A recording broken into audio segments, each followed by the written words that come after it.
జరిగించమని ప్రార్థిస్తున్నాను తండ్రి. నీకే స్తోత్రములు ప్రభా. ప్రార్థనలో మీరున్నారు, పాటల్లో మీరున్నారు ప్రభా. నాయన ఆరాధన అంతట్లో కూడా తండ్రి మీరే తోడుగున్నందుకు వందనములు ప్రభా. స్తుతి స్తోత్రములు చెల్లించుకుంటున్నాము తండ్రి. నిన్ను ఆరాధించేవారు తండ్రి ఆత్మతోనూ సత్యముతోనూ ఆరాధించే వారికి ఉండాలన్నావు తండ్రి. నాయన యేసయ్య, విరిగి నలిగిన మనస్సు తండ్రి నాయన నిన్ను ఆరాధించేవారిగా తండ్రి నీ పూర్ణ అభిషేకము చేత మమ్మల్ని నింపినందుకు వందనములు చెల్లించుకుంటున్నాము ప్రభా. స్తోత్రములు తండ్రి నాయన. అయా వాక్యం వినిచుండగా తండ్రి నాయన చూచే కన్ను, వినగలిగే చెవి, గ్రహించగలిగే హృదయం ప్రతి ఒక్కరికి దయచేయండి ప్రభా. నాయన ఏ అల్లరి పనులు చేయకుండా తండ్రి నాయన సాతాను చేస్తున్న దుష్టక్రియలన్నిటినీ ఇప్పుడు యేసు నామములో బంధించమని ప్రార్థిస్తున్నాను తండ్రి నాయన. నీ సన్నిధి చుట్టూ మీ దూత నుంచండి ప్రభా. నీకే స్తోత్రములు చెల్లించుకుంటున్నాము తండ్రి నాయన. వాక్యం విన్న వారందరూ తండ్రి నాయన ఎవరి హృదయముల నుంచి కొట్టుపోనివ్వకుండా తండ్రి నాయన దాన్ని నెమరు వేసుకుని ప్రభా నాయన నీరు కట్టి ఫలించడానికి, అభివృద్ధి చెందడానికి సహాయం అనుగ్రహించమని ప్రార్థిస్తున్నాను తండ్రి నాయన. అయ్యా నాయన నీ సేవకులు తండ్రి నాయన వాక్యం చెప్పుచుండగా తండ్రి నాయన మాకు అర్థమయ్యే రీతిలో తండ్రి ఉన్నది ఉన్నట్లుగా చెప్పడానికి నీ కృపను అనుగ్రహించండి ప్రభా నాయన. నీ సిలువ చాటును మరుగుపరుచుకోండి ప్రభా నాయన. నీ సేవకులు తండ్రి నాయన వీళ్ళు చిన్న ప్రయాణంలో వచ్చి చిన్న ప్రయాణం అంతట్లో నీ కృపా కాపుదల తోడుగుంచమని ప్రార్థిస్తున్నాను తండ్రి. జ్ఞానాన్ని, తెలివిని, బుద్ధినిచ్చి నడిపించండి ప్రభా. వాక్యం అంతట్లో మీరే తోడుగుని క్రమంగా మర్యాదగా జరిగించమని నీ పూర్ణ శక్తి చేత నింపమని యేసు పరిశుద్ధ నామం అడిగి వేడుకొంచున్నాము తండ్రి. ఆమేన్.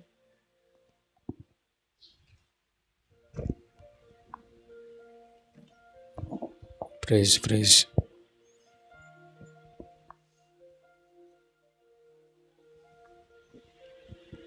Praise lord. హల్లెలూయా. అందరూ కూర్చుందాం అండి.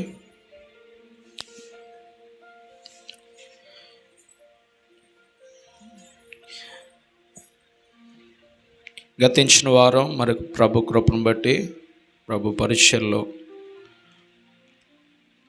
ప్రభు వాడుకున్నారు. దేవునికి స్తోత్రం. హల్లెలూయా. మరి హైదరాబాద్ వెళ్ళి రావడానికి దేవుడు కృప చూపించారు. హైదరాబాద్ మరి మంగళవారం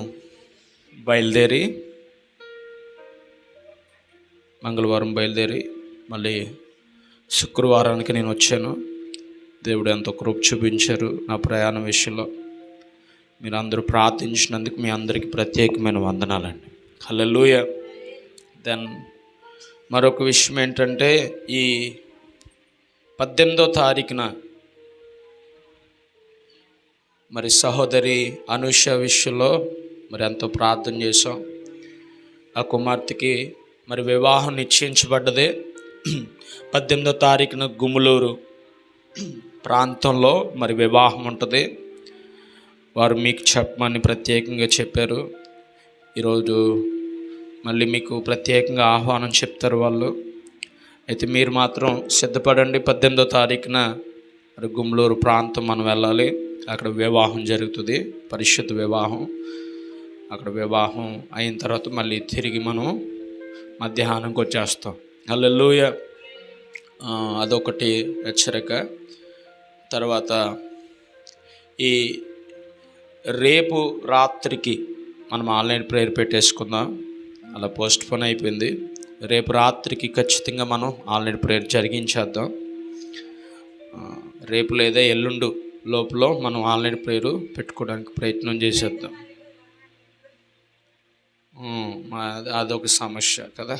సో అందుకే అండి రేపు పెట్టేసుకుందాం. రేపు రాత్రికి మనం పెట్టేస్తే ఎల్లుండి మనకి ఇబ్బంది లేకుండా ఉంటుంది. స్తోత్రం చెప్పండి. హల్లెలూయా. సో దాని విషయంలో మీరు సిద్ధపడండి. తర్వాత ఈ మే నెలలో మరి పిల్లలకి సెలవులు ఇచ్చేస్తారు కదండి. సో 24, 25 తారీఖులో వాళ్ళకి చిల్డ్రన్ రిట్రీట్ ఏర్పాటు చేయాలని ఆశపడుతున్నాను.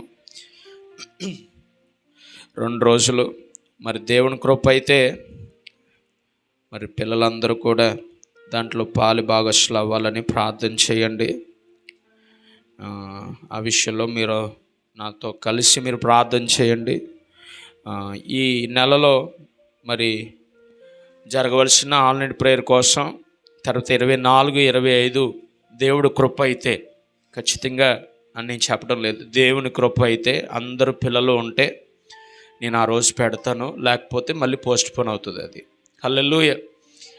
మే నెల కాదండి, ఈ నెలే, ఏప్రిల్లోనే 24, 25 తర్వాత 19వ తారీఖున మరి నా కుమార్తె మొట్టమొదటి పుట్టినరోజు. తన కోసం ప్రార్థన చేయండి. మే 19వ తారీఖున, ఇప్పుడు కాదు. సో మే 19వ తారీఖున తనకి మరి పుట్టినరోజు కార్యక్రమాన్ని కూడా దేవుడు కృప అయితే మంచిగా జరిగించాలని ప్రార్థన చేయండి. హల్లెలూయా. ఐ హ్యావ్ మోర్ ఎక్స్పెక్టేషన్స్, కానీ దేవుడు ఆ రోజు ఆదివారం మనకు పెట్టాడు కనుక ఆదివారం దినం వచ్చింది తన పుట్టినరోజు. తన కోసం ప్రార్థన చేయండి. హల్లెలూయా. రైట్. ఇంకా ఏమీ హెచ్చరికలు ఉంటే దేవుని వాక్యం అయ్యేటప్పుడు జ్ఞాపకం వస్తే మీకు అయిన తర్వాత వాటిని హెచ్చరిస్తాను. హల్లెలూయా. సరే అండి, ఇంకేమీ సంగతులు లేవనుకుంటున్నాను. నా కోసం, మరి అమ్మగారి కోసం, నాన్నగారి కోసం, చెల్లి కోసం, తమ్ముడి కోసం, నా భార్య కోసం, పిల్లల కోసం మీరు నమ్మకంగా ప్రార్థన చేస్తున్నారని నేను నమ్ముతున్నాను. ఆ విషయాలు మళ్ళీ తరచూ చెప్పవలసిన పని లేదు. మీరు ఆల్రెడీ మా కోసం ప్రార్థన చేస్తున్నారని నేను విశ్వాసంతో ఈ మాటలు సాక్షి రూపంలో ముగిస్తున్నాను. హల్లెలూయా. దేవునికి స్తోత్రం చెప్తారా?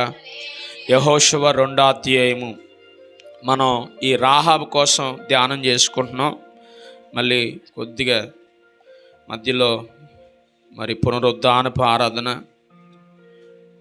తర్వాత ఈస్టర్ రోజున మనం ధ్యానం చేసుకోవడం వల్ల మళ్ళీ ప్రభురాత్రి సంస్కారం వలన దీన్ని అలా ఆపేసాం. దీన్ని మళ్ళీ ధ్యానం చేసుకుంటాం. స్తోత్రం చెప్పండి. ఇప్పుడు ఆ యెహోషువ రాసిన గ్రంథం 2వ అధ్యాయము 5వ వచనం చదువుతారా? వాళ్ళు ఎక్కడి నుండి వచ్చిద్రో నేను ఎరగను. ఆ మనుష్యులు వెలుపలకు వెళ్ళిరి.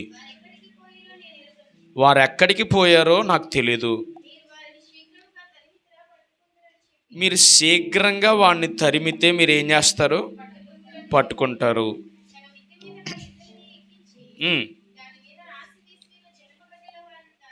రాసి వేసి ఉన్న జనపకటిలో వారిని దాచి ఉంచెను. వారిని తరిమిరి. తరిమిపోయిన మనుష్యులు బయలు వెళ్ళిన తోడనే గవిని వేయబడ్డది.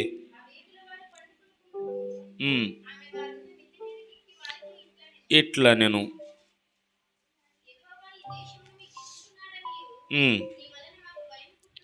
భయము పుట్టుననియు. స్తోత్రం చెప్పండి. హల్లెలూయా. నెంబర్ 1 దీంట్లో మనం ధ్యానం చేసుకున్నాం. ఈ యొక్క వాక్య భాగాన్ని గత ఒక 7 వారాల నుంచి మనం ధ్యానం చేసుకుంటున్నాం. అయితే ఈరోజు నేను చెప్పే అంశం ఏంటంటే, ఈమెకున్న ధైర్యం ఎలాంటిదో మనం తెలుసుకోబోతున్నాం. హల్లెలూయా. క్రైస్తవులకి చాలా విషయాల్లో ధైర్యం అవసరం అండి. విశ్వాసులు అనబడిన వారికి చాలా విషయాల్లో ధైర్యం ఉండలేదు. ఒకవేళ ధైర్యం ఉన్నా ఆ ధైర్యానికి తగ్గట్టుగా వారు ఒక సాహసాన్ని చేయలేకపోతున్నారు. హల్లెలూయా. చేస్తే ఏమవుతుంది, ఈ పని చేస్తే ఏమవుతుంది, ఎలాగుంటుందో అనే ఆలోచనలే తప్ప దాన్ని ధైర్యంగా చేయగలిగినంత సమర్థత ఈరోజు క్రైస్తవుల్లో కానీ, సంఘములో కానీ, సువార్థికుల్లో కానీ లేదండి. స్తోత్రం చెప్దామా? హల్లెలూయా. నెంబర్ 1 వాళ్ళకి ఎదురైంది ఏంటంటే, వేగులు వారికి ఏమొచ్చింది? ఆపద వచ్చింది. ఎలాంటి ఆపద అంటే, శత్రువులందరూ వారి మీద పడి చంపే అంత ఆపద. ఆ ఆపద నుండి తప్పించుకోవడానికి మనుషులుగా వారి వల్ల కాదు, కానీ దేవుడే వారికి ఏం చేశాడు? సహాయం చేశాడు. స్తోత్రం చెప్పండి. హల్లెలూయా. ఈరోజు వేగులు వారికి చుట్టుముట్టిన రీతిగా దైవజనులు అనబడిన వారికి, సువార్థికులు అనబడిన వారికి, విశ్వాసులు అనబడిన వారికి ఆపదలు వస్తాయి. ఏమొస్తాయి? గట్టిగా చెప్పాలి. శ్రమలు వస్తాయి, చెప్పాలి నాతో. దూషణలు వస్తాయి. దూషణ అంటే కాదండి. దూషణ అంటే అర్థం ఏంటంటే ఇతర వ్యక్తిని చూడండి చులకనగా చూసి మాట్లాడే మాటే దూషణ. స్తోత్రం చెప్పండి. ఇంకా ప్రాణము అపాయములో ఉందని భయపడే విషయాల్లో కూడా కొంతమంది ధైర్యాన్ని కోల్పోతారు. స్తోత్రం చెప్పండి. హల్లెలూయా. ఇవన్నీ సాధారణమైన విషయాలే కింద మీకు కనిపిస్తుంది కానీ కొన్నిసార్లు మనకి శ్రమలు తప్పవని దేవుడు చెప్తున్నాడు. ఏం తప్పో? భక్తి చేసిన, అది చెప్పండి, భక్తి చేసిన, భయం కలిగి ఉన్న, దేవునిలో సాగిపోయిన శ్రమలు తప్పవు. గట్టిగా చెప్పాలి. ఏం తప్పవు? ఈరోజు ఈ శ్రమలకి తాళలేక, తట్టుకోలేక చాలామంది క్రైస్తవులు అనబడిన వారే కావచ్చు, సంఘ కాపర్లే కావచ్చు, దేవుణ్ణి కలిగిన ఎవరైనా సరే ఏమైపోతున్నారో తెలుసండి, కొన్ని సంఘాల్లో నుంచి బయటకు వెళ్ళిపోతున్నారు. సంఘములో నుంచి బయటకు వెళ్ళిపోతారు. కారణం ఏంటంటారు? తట్టుకోలేక కదా. స్తోత్రం చెప్పండి. హల్లెలూయా. శ్రమలకి తట్టుకోలేక. హల్లెలూయా. నేను చెప్తాను, సురక్షితమైన ప్రాంతం ఏంటంటే ఆ శ్రమల్లో దేవుని మందిరమే సురక్షితమైన ప్రదేశం. స్తోత్రం చెప్పండి. హల్లెలూయా. ఆ శ్రమల్లో ఇంకా దేన్నో వెతికే కన్నా, దేని మీదో ఆధారపడే కన్నా దేవుని మందిరములో ఆధారపడగలిగితే ఆ శ్రమను తీసివేయగలిగిన సమర్థత ప్రభువుకు ఉంది. ఆమేన్ చెప్పండి. హల్లెలూయా. ఆమేన్. ఈరోజు చాలా చోట్ల సువార్త ఆపబడుతుంది, సువార్త అడ్డుకుంటున్నారు. వాళ్ళు ఎంతో శ్రమ పడుతున్నారు కదండి. వాళ్ళ శ్రమ అంతా కూడా వ్యర్థం చేసేస్తున్నారు. కొంతమంది మతోన్మాదులు వచ్చి దేవుని వాక్యం తెలియని వారు, దేవుని వాక్యం గురించి అర్థం కాని వారు ఏం చేస్తున్నారో తెలుసా? వాళ్ళు వచ్చి సువార్తను అడ్డుకునే అంత పరిస్థితి ఎదురవుతుంది. స్తోత్రం చెప్దామా? హల్లెలూయా. కానీ సువార్త విషయంలో మన బాధ్యత కలిగి ఉండాలండి. ఎంత శ్రమ వచ్చినా ఈ సువార్తను వదిలిపెట్టే దౌర్భాగ్యమైన పరిస్థితికి మనం వెళ్ళకూడదు. నమ్మితే ఆమేన్ చెప్తారా? హల్లెలూయా. అందుకే 2 తిమోతి రాసిన పత్రిక 4వ అధ్యాయంలో 5వ వాక్యాలు అంటాడు, శ్రమపడుము, సువార్తికుని పని చేయుము, నీ పరిచర్యను సంపూర్ణముగా జరిగించుము అని అంటారు. 2 తిమోతి రాసిన పత్రిక 4వ అధ్యాయం 5వ వాక్యం. ఇప్పుడు సువార్తికులకి ఏమొస్తున్నాయని చెప్పాను? శ్రమలు వస్తాయని అపోస్తులైన పౌలు గారే చెప్పారు. దేవునికి స్తోత్రం చెప్పండి. అందుకే అపోస్తులైన పౌలు గారికి శ్రమలు వస్తాయని తెలిసినా కూడా కష్టాలు ఓర్చుకుంటూ సువార్తను ప్రకటించాడంట. స్తోత్రం చెప్పండి. కొద్ది కష్టం వచ్చిందనుకోండి, దేవుడు నాకే పెడతాడు ఈ కష్టాలని చెప్పి తల బాదుకునే వాళ్ళు ఉంటారు కొంతమంది. స్తోత్రం చెప్పండి. హల్లెలూయా. దేవుడు ఎప్పుడు మాట్లాడతారంటే ఈ మాట, బాగా గొడవ ఎక్కువైపోతుంది అనుకోండి, ఆ గొడవలో తలగొట్టుకుని దేవుడికి కూడా నా మీద ఏం లేదు, జాలి లేదు, బాగా డైలాగులు ఇలాగ వేస్తుంటారు అన్నమాట. జాలి లేదు, కనికరం లేదు, దేవుడు కూడా నా వైపు చూడడం, అందుకే ఈ శ్రమలు నాకు, ఈ కష్టాలు అని చెప్పి బుర్ర బాదుకుంటూ ఉంటారు. స్తోత్రం చెప్పండి. హల్లెలూయా. అలా బుర్ర బాదుకోవడం వల్ల ఏ ఉపయోగం లేదు. కానీ ఆ బుర్ర బాదుకోకుండా దేవుని మందిరానికి వచ్చి దేవుని ఆ శ్రమలో నుంచి విడిపించగలిగిన వాడని నమ్మితే ఆయన విడిపిస్తాడు. ఆమేన్ చెప్పండి. ఒకవేళ వాళ్ళకి దొరికిపోతాను అని అనుకుని ఉంటే వేగులు వారు తప్పించుకోవాల్సిన పని లేదు. కానీ వాళ్ళు దొరికిపోయే సందర్భంలో కూడా ప్రభు వాళ్ళని ట్యూన్ చేసి ఎక్కడైతే దేవుని ప్రసన్నత కలిగిన వ్యక్తులు ఉన్నారో వాళ్ళ దగ్గరికి పంపించాడు. ఆమేన్. ఇప్పుడు చూడండి, యెరికో పట్టణం అంతా కూడా శాపగ్రస్తమైంది. ఎరుకో పట్టణంలో ఉన్న వాళ్ళందరూ కూడా పాపిష్టి జనాంగం. ఇంకా చెప్పాలంటే వాళ్ళలో చూడండి, శత్రువుల్ని ప్రేమించే అంత తత్వం లేదు. మరి ఈ ఒక్క వ్యక్తిలో మాత్రం దేవుణ్ణి కలిగి ఉన్న వ్యక్తిత్వాన్ని ప్రభు చూశాడు కనుక ఆ వ్యక్తి దగ్గరికి ప్రభు పంపించాడు. హల్లెలూయా. అంటే ఇప్పుడు శ్రమ వీళ్ళకి వచ్చింది, ఆపద వీరికి వచ్చింది. ఆపద నుంచి ఎక్కడికి తీసుకెళ్తే, ఎక్కడ వీరిని దాచిపెడితే వారు ఆపద నుంచి రక్షింపబడతారో ప్రభువుకి తెలుసు. ఆమేన్. చూడండి, చాలామంది అనుకుంటారు దేవుడికి నా పరిస్థితులు తెలియట్లేదేమో అండి, నాకు వచ్చే ఆపదలు ఆయన చూడడం లేదేమో అని అనుకుంటూ ఉంటారు. నో, దేవుడు ప్రతి ఆపదను చూస్తాడు. అయితే ఆపద నుండి ఎలాగ రక్షించాలో ఆయన రక్షిస్తాడు. మనం లోబడాలంతే. స్తోత్రం చెప్పండి. హల్లెలూయా. ఇప్పుడు రెండవ విషయాన్ని మీతో చెప్పాను. ప్రమాదం అని తెలిసినా కూడా ఏం చేశారంట? ప్రమాదం అని తెలిసినా కూడా ఏం చేసిందంట? రాహాబు ధైర్యముగా వారిని కాపాడడానికి శ్రద్ధ పెట్టిందంట. స్తోత్రం చెప్పండి. మరి శ్రద్ధ ఈరోజు మరి దేని మీద పెడుతున్నాం మనం? చాలామంది ఏం చేస్తున్నారో తెలుసండి? జాగ్రత్తగా వినాలి, జాగ్రత్తగా వినాలి.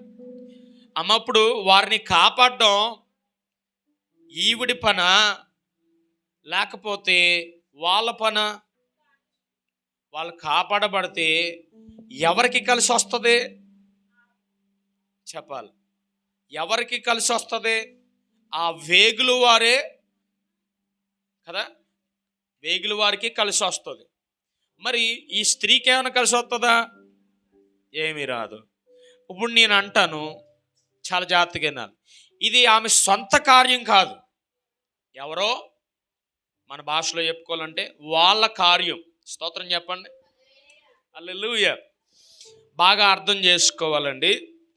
ఇప్పుడు సొంత కార్యం చేసేటప్పుడు శ్రద్ధగా చేస్తారా, అశ్రద్ధగా చేస్తారా? సొంతది కాబట్టి. హల్లెలూయా. అదే ఎవరింటికన్నా పనికి వెళ్ళారు అనుకోండి, ఇదే వ్యక్తి ఎలా చేస్తాడు? అటు ఇటు చెప్పండి, మీ భాషలో మాట్లాడాలి. మాట్లాడితే అప్పుడు మీకు అర్థమవుతుందని నాకు అర్థమవుతుంది. హల్లెలూయా. ఏం చేస్తారు? ఒక కూలి పనికి వెళ్ళాడు అనుకోండి, లేకపోతే ఒక ఫ్యాక్టరీకి వెళ్ళాడు. ఇంటికాడ కష్టపడినంత అక్కడ కష్టపడతాడా? అది మాట. చూసారు, మనుషులు ఎంతో స్వార్థపరులో దీన్ని బట్టి మనం అర్థం చేసుకోవాలి. ఆమేన్. గట్టిగా చెప్పండి. ఇప్పుడు వీళ్ళ కోసం ఈవిడ అంత శ్రమ పడవలసిన పని లేదు, వాళ్ళ మీద అంత శ్రద్ధ పెట్టవలసిన పని లేదు. కానీ అద్భుతం ఏంటంటే దేవుని దైవజనులను ఎరిగి, వేగులు వారిని ఎరిగి దేవుని కార్యానికి ఆమె పూనుకుంది. ఆమేన్. ఆమె సొంత కార్యం కొరకు ఏమి ఆశపడలేదు. ఒకవేళ వాళ్ళని పట్టేస్తే రాజు బహుమతి ఇచ్చును, రాజు మెచ్చుకును, ఇంకా కొన్ని సంపదలు ఆవిడికి దయచేసును. అయినప్పటికీ వాటి మీద ప్రీతి కలగకుండా చంపేసుకుందంట. స్తోత్రం చెప్పండి. హల్లెలూయా. నేను అంటానండి ఆ రోజున ఆమె జీవితాన్ని పణంగా పెట్టేసింది. ఏం చేసింది? ఆమె జీవితాన్ని పణంగా పెట్టేసింది, ఆమె ప్రాణాన్నే పణంగా పెట్టేసింది. స్తోత్రం చెప్పాలి. అంటే అడ్డుగా ఉండిపోయింది మాట వీళ్ళకి. ఎవరికి అడ్డుగా చెప్పాలి? వేగులు వారికి అడ్డుగా. హల్లెలూయా.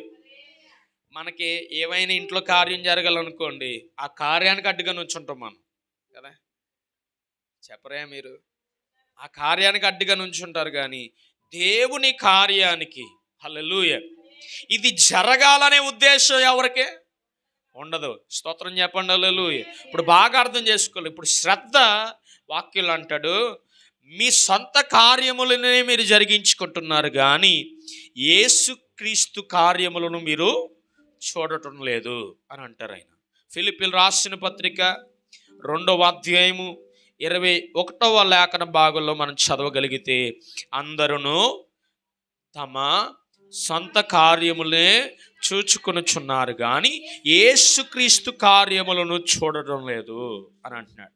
ఈ దినాల్లో చాలామందికి అండి వారి సొంత పని మీద ఎంత శ్రద్ధ ఉంటుందో, సొంత కార్యాల మీద ఎంత శ్రద్ధ ఉంటుందో ఆసక్తి చూపిస్తారు. కానీ దేవుడు ఏ ఏ విషయాల్లో ప్రాధాన్యత కలిగి ఉండమంటున్నాడో ఆ కార్యాల్లో మాత్రం ప్రాధాన్యత వారు కలిగి ఉంటారు. స్తోత్రం చెప్పండి హల్లెలూయా. ప్రమాదం వస్తున్నప్పుడు సాధారణంగా ఎవరికైనా ఏముంటుంది? కాదు, వారికే ప్రమాదం వస్తుంది అనుకున్నప్పుడు వాళ్ళకి ఎలాంటి బుద్ధి ఉంటుందో చెప్పండి? వాళ్ళనే కాపాడుకోవాలన్నంత స్వార్థ బుద్ధి ఉంటుంది. స్తోత్రం చెప్పండి.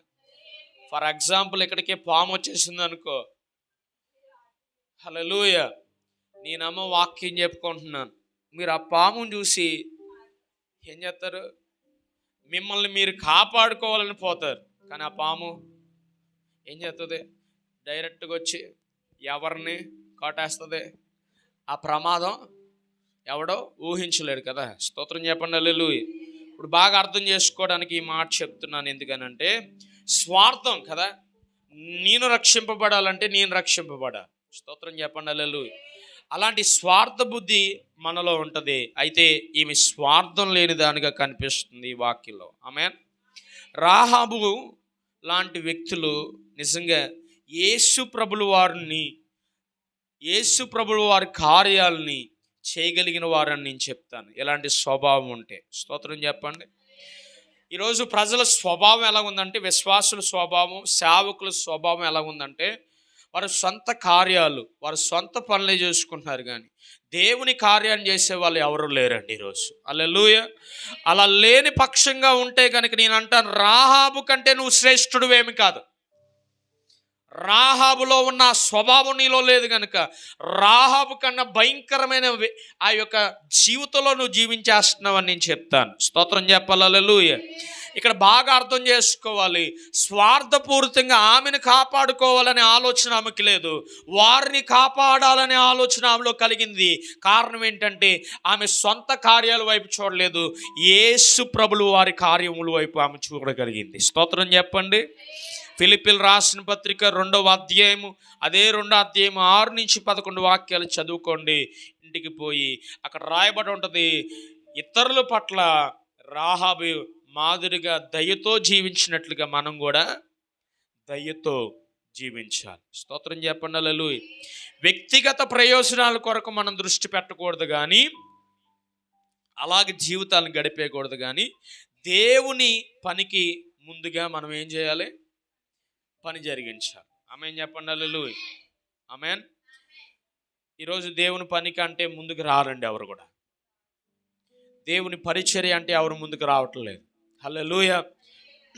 సంఘంలో అమ్మ ఒక ఆమె ఇలా నీరసంగా ఉంది, వారిని దర్శిద్దాం రండి అమ్మ అంటే రావట్లేదు.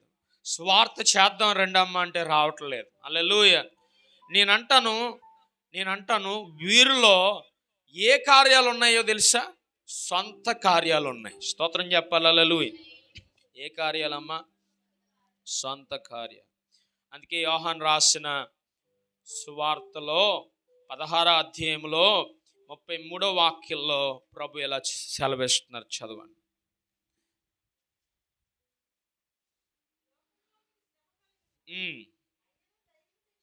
ఆగండి. ఇప్పుడు వేగులు వారిని కాపాడే సమయంలో మనం గమనించవలసింది ఏంటంటే, ఆమెకి ఏం కలిగింది? శ్రమ కలిగింది. స్తోత్రం చెప్పాలి హల్లెలూయా. రే నాయనా కూర్చో. ఏం కలిగింది? శ్రమ కలిగింది. అయినప్పటికీ ఆమెకి ఏం కలిగింది? ధైర్యం కూడా తెచ్చుకుందంట. స్తోత్రం చెప్పండి హల్లెలూయా. ఆపద సమయంలో రాహాబు తన ప్రాణాల కోసం ఆలోచించలేదు. మనమైతే ఇంక చెప్పక్కర్లేదు, ఒకరిని తొక్కేసి వాడు చచ్చిపోతున్నాడని తెలిసినా కూడా మనం కాపాడబడాలి. స్తోత్రం చెప్పండి హల్లెలూయా. ఒకరిని తొక్కేసి చంపేసి సరే మనం కాపాడబడాలి. స్తోత్రం చెప్పండి హల్లెలూయా. అలాంటి స్వార్థ బుద్ధి మనకు ఉంటుంది. కానీ ఈమె విషయంలో నేను వాక్యాన్ని చదువుతున్నప్పుడు అర్థమైంది, అర్థం చేసుకోగలిగితే మనం కూడా అర్థమవుతుంది. ఈరోజు ఆమెకి స్వార్థ బుద్ధి లేదండి. స్తోత్రం చెప్పండి హల్లెలూయా. యోహాను సువార్తలో 16వ అధ్యాయం 33 వాక్యం, లోకంలో మీకు ఏం కలుగుతుంది? శ్రమ కలుగుతుంది. కలిగినప్పటికీ మనకి ఏం ఉండాలి? ధైర్యం ఉండాలి. అది కూడా ఎలాంటి ధైర్యం అంటే ఆ శ్రమ నుంచి బయటికి రాగలను అనే ధైర్యం ఉండాలి. స్తోత్రం చెప్పండి హల్లెలూయా. ఇంకా అంటాడు ఇంకా వాక్యంలో కీర్తన 27వ అధ్యాయం 14వ వచనంలో మనం గమనించగలిగితే 14వ చరణంలో ఉంటుంది ఏమనంటే, ధైర్యము తెచ్చుకుని నీ హృదయమును నిబ్బరంగా ఉంచుకునుము అని అంటాడు ఆయన. ఏం తెచ్చుకోవాలమ్మా? ఇప్పుడు ధైర్యం తెచ్చుకున్న తర్వాత ఎలా ఉండాలి? నిబ్బరంగా ఉండాలి. అంటే స్తంభంలాగా ఉండిపోమని కాదు అర్థం అక్కడ. నిబ్బరంగా అంటే అర్థం ఏంటంటే స్టాండర్డ్ మైండ్, స్థిరత్వం కలిగిన మనస్సు మనం కలిగి ఉండాలి. ఆమె ఏం చెప్పండి హల్లెలూయా. హల్లెలూయా. ఒకసారి నా భార్యకి చాలా భయం బయటికి వెళ్ళాలంటే. నేను అన్నాను, ఒకసారి బయటికి వెళ్ళిరా చూద్దాం అన్నాను. స్తోత్రం చెప్పండి. ఆవిడ అన్నది, వెళ్తాను, నాకేమన్నా భయం ఏంటి అన్నది. సరే వెళ్ళు అన్నాను. స్తోత్రం చెప్పండి హల్లెలూయా. తీరా వెళ్ళిన తర్వాత అక్కడ బల్లి ఉంది చూసుకున్నాను. హల్లెలూయా. అక్కడ బొద్దింక ఉంది చూసుకోమా అంటే వెంటనే తుల్లుపడి బయటికి వెళ్ళిన వ్యక్తి లోపలికి పరిగెట్టుకుంటూ వచ్చేసింది. స్తోత్రం చెప్పండి హల్లెలూయా. ఎందుకు ఈ మాట చెప్తున్నాను బాగా అర్థం చేసుకోండి. చిన్న చిన్న విషయాల్లో కూడా భయము ఈరోజు మనల్ని ఏలుబడి చేస్తుంది. ఈ భయము మనల్ని ఏలుబడి చేయడానికి వీల్లేదండి. హల్లెలూయా. నేను ఆ మాట చెప్పగానే ఆ తల్లి వెంటనే దూకు లోపలికి వచ్చేసింది. నేను అన్నాను, నువ్వు ఎంత భయం కలిగిన వ్యక్తిగా ఉంటే పని అవదో, నీలో ఉన్న భయం పోవాలని చెప్పి ఒక రోజున ఒక మాట చెప్పాను. ఏమనంటే, నువ్వు లోపలికి వెళ్ళిన వెంటనే నేను బయట లేకపోతే ఏం చేస్తావు అన్నాను. ఏముంది, లోపల ఉంటాను. అయితే ఇంకా ధైర్యం నీకు ఉంది కదరా తల్లి, నువ్వు ధైర్యం వహించి నువ్వేం చేస్తావంటే, నేను బయటికి రాకుండానే నువ్వు వెళ్తున్న ఆ సమయంలో నేను లోపల ఉన్నానని ఆలోచన కాకుండా బయట ఉన్నాను, నీ దగ్గరే ఉన్నాననే ఆలోచన నువ్వు ఎప్పుడు కలుగు. అంతే, నీకు తోడుగా ఒకళ్ళు ఉన్నారని నీకు అనిపిస్తుంది. దేవుడు కూడా నీతో ఉన్నాడని నీకు అనిపించాలి. అలా అనిపిస్తే నీకున్న భయం పోతుంది అని చెప్పి ఆమెను ధైర్యపరిచాను. స్తోత్రం చెప్పండి హల్లెలూయా. ఈరోజు చాలామంది ధైర్యం కోల్పోయిన వారు సంఘంలో ఉంటారు. ఎలాంటి ధైర్యాలు కాదు, ఒక ఎగ్జాంపుల్ చెప్పాను అంతే. కానీ ఒక ఆమె నాతో ఇలా చెప్పారండి. వాళ్ళకున్న భర్త చనిపోయాడు, లోపల ఈమె బ్రతుకుతూ ఉంటే ఈమె ఇంటికి ఎవరు వచ్చినా చుట్టుపక్కల వాళ్ళందరూ కూడా వచ్చేసి గుమ్ముకూడి తప్పుగా మాట్లాడేవారంట. ఈమె చూడండి ఏడ్చి నాకు ఒక మాట చెప్పింది, పాస్టర్ గారండి, నేను ఎంత బాగా ఉన్నా నా భర్త ఉన్నప్పుడు ఇచ్చినంత గౌరవం ఇప్పుడు ఎవరు ఇవ్వట్లేదండి. నా భర్త బ్రతిక ఉన్నప్పుడు నన్ను చూసినట్లు ఇప్పుడు ఎవరో చూడటం లేదండి. నాకు చాలా బాధ కలుగుతుందండి, నాకు చచ్చిపోవాలనిపిస్తుందండి పాస్టర్ గారు అన్నది. హల్లెలూయా. అప్పుడు నేను అన్నాను, అమ్మా, నువ్వు దేవుణ్ణి నమ్ముకుని మరి ఇలాంటి విశ్వాసంలో నువ్వు వెళ్ళకూడదు. నువ్వు దేవుని నమ్ముకున్న తర్వాత ప్రజలు ఏం మాట్లాడుతున్నారు అనేది కాదు, దేవుడు నీ విషయంలో ఏం మాట్లాడబోతున్నాడు అనేది నువ్వు గమనించాలని చెప్పాను. స్తోత్రం చెప్పండి హల్లెలూయా. Thank you. హల్లెలూయా. దేవునికి స్తోత్రం చెప్పండి. ఏదో ఒక డిస్టర్బెన్స్ రావాలి కనుక వస్తూ ఉంటుంది, దాన్ని గమనించద్దు, నన్ను గమనించండి. స్తోత్రం చెప్పండి హల్లెలూయా. ఇప్పుడు వాక్యంలో ఇలా చెప్పిన వెంటనే ఈ మాట చెప్పాను, నువ్వు ఈ విషయం మీద దృష్టి పెట్టద్దమ్మా, దేవుడు చేసే కార్యం పైన దృష్టి పెట్టు, మనుషులు ఏం మాట్లాడినా వాటిపైన అస్సలు నువ్వు దృష్టి పెట్టద్దని చెప్తే ఆ తల్లి అలాగే చేసింది. కొన్ని దినాలకి ఏ నోర్లు అయితే మాట్లాడాయో అదే నోర్లు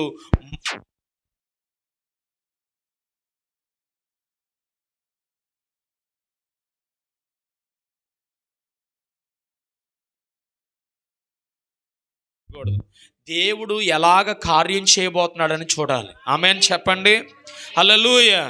దేవుని కార్యాన్ని చూడగలిగితే, దేవుని పని మనం చేయగలిగితే చాలండి. దేవుడు ఒక నూతనమైన ద్వారాన్ని తెరిచి అద్భుతం చేయగలడు. ఆమేన్ హల్లెలూయా.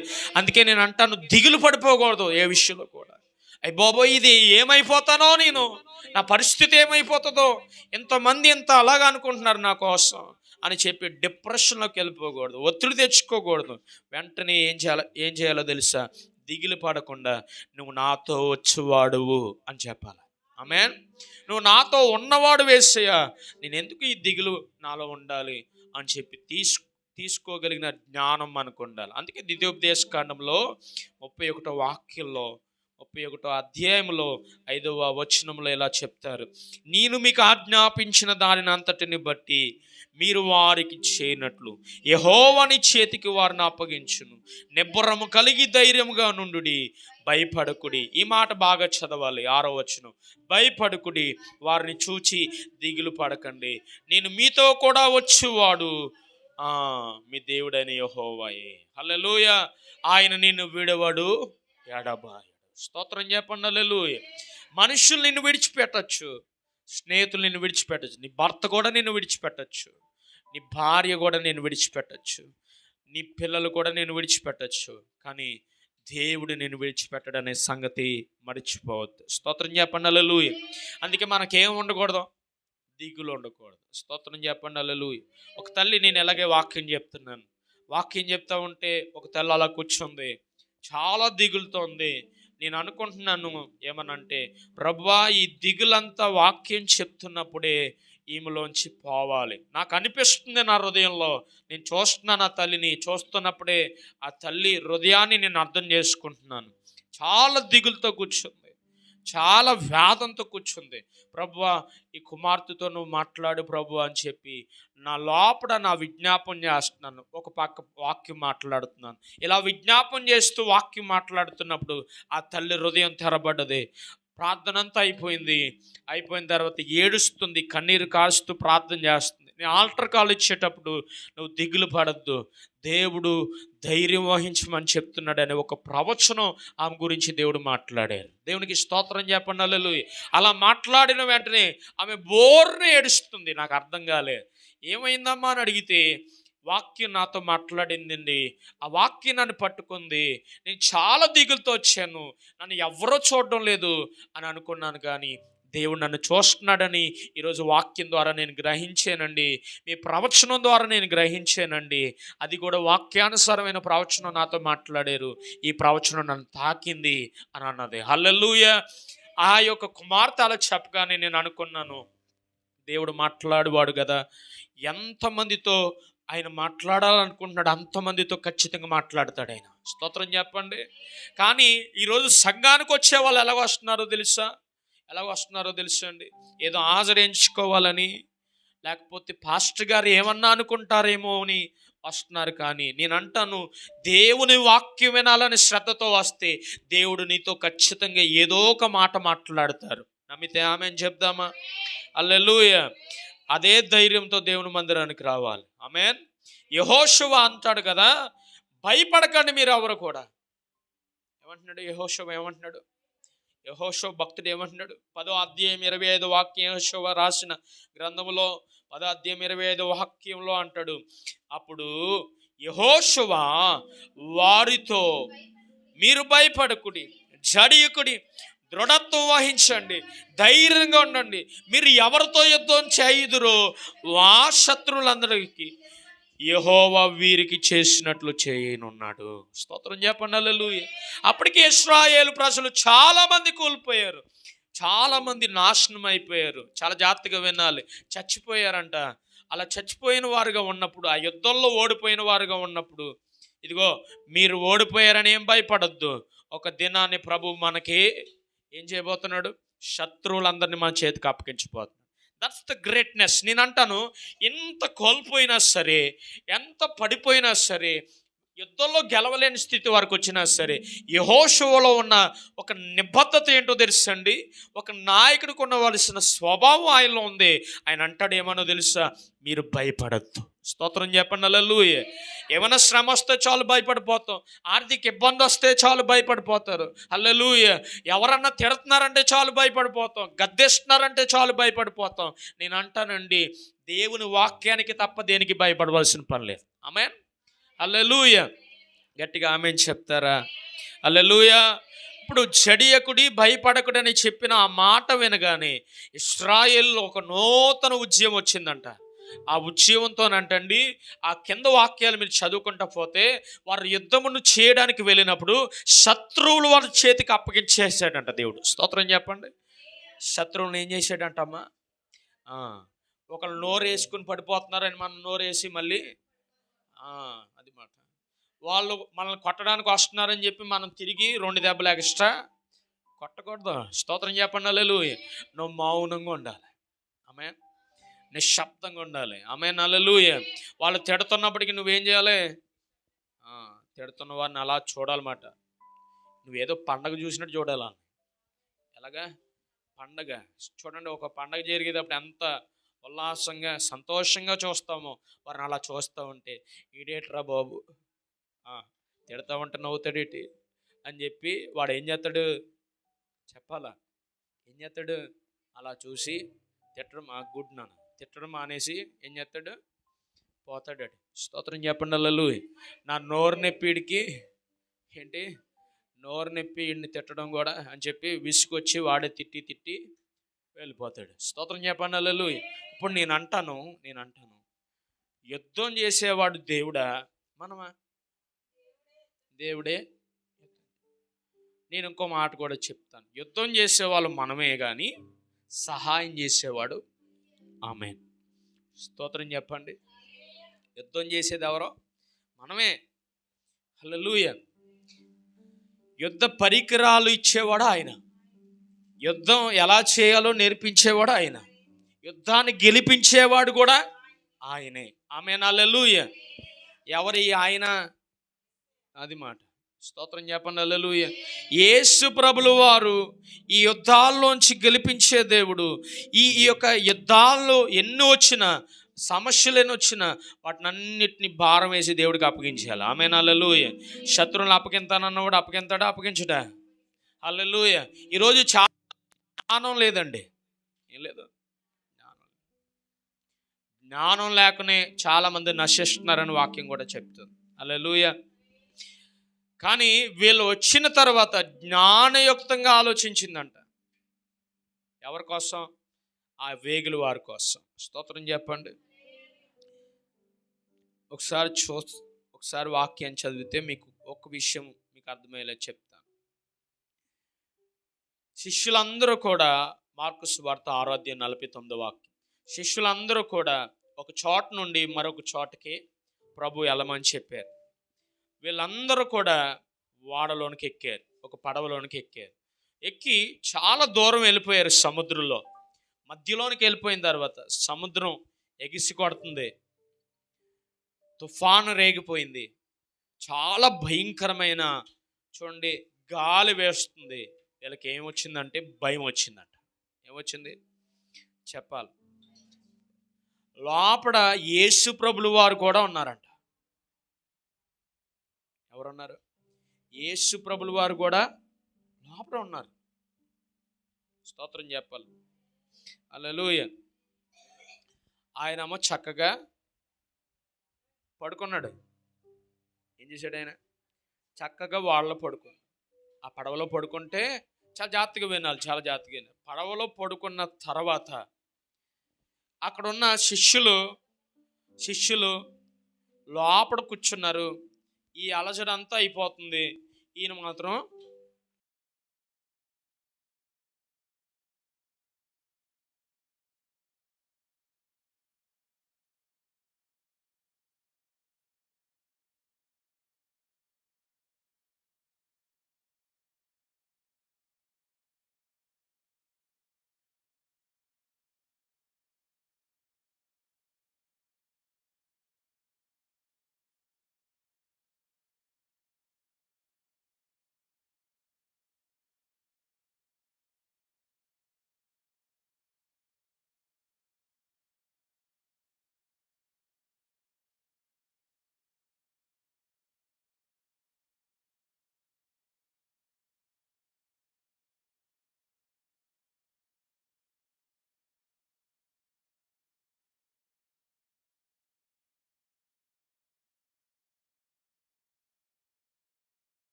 నమ్మితే వాళ్ళు దొరకచ్చు అన్నారు. స్తోత్రం చెప్పండి హల్లెలూయా. జ్ఞానంగా మాట్లాడిందా? అజ్ఞానంగా మాట్లాడిందా? జ్ఞానంగా మాట్లాడింది. మాట్లాడిన వెంటనే ఏం జరిగింది అంటే వాళ్ళు మరొక మాట మాట్లాడారా? మనం మాట్లాడితే ఆతను మాట్లాడేవాడు ఎన్ని మాటలు మాట్లాడతాడో. స్తోత్రం చెప్పండి హల్లెలూయా. ఎందుకనంటే మన మాటలకు ఏం లేదు, జ్ఞానం లేదు. స్తోత్రం చెప్ప. విలువ పక్కనట్టండి, జ్ఞానమే లేదు. స్తోత్రం చెప్పండి హల్లెలూయా. జ్ఞానం కలిగిన వాడు అంటే ఒకే ఒక మాట మాట్లాడతాడంట. ఎన్ని మాటలు? ఒకే ఒక మాట, ఎక్కువ మాట్లాడు. జ్ఞానం లేనోడు ఇంక వాగుతానే ఉంటాడు. స్తోత్రం చెప్పండి హల్లెలూయా. హల్లెలూయా. నెంబర్ 1, ఆపద వచ్చినప్పుడు దేవుడు రక్షిస్తాడనే ఆలోచన మనకు ఉండాలి. నెంబర్ 2 ఏం చెప్పాను? ధైర్యం మనకు ఉండాలి. నెంబర్ 3 జ్ఞానం మనకు ఉండాలి. ఆమేన్ చెప్పండి. ఇప్పుడు రాహాబులో ఏముందండి? జ్ఞానం ఉంది. ఎలాంటి జ్ఞానం? శత్రువులకి సైతం సమాధానం చెప్పగలిగిన జ్ఞానం. ఆమేన్ హల్లెలూయా.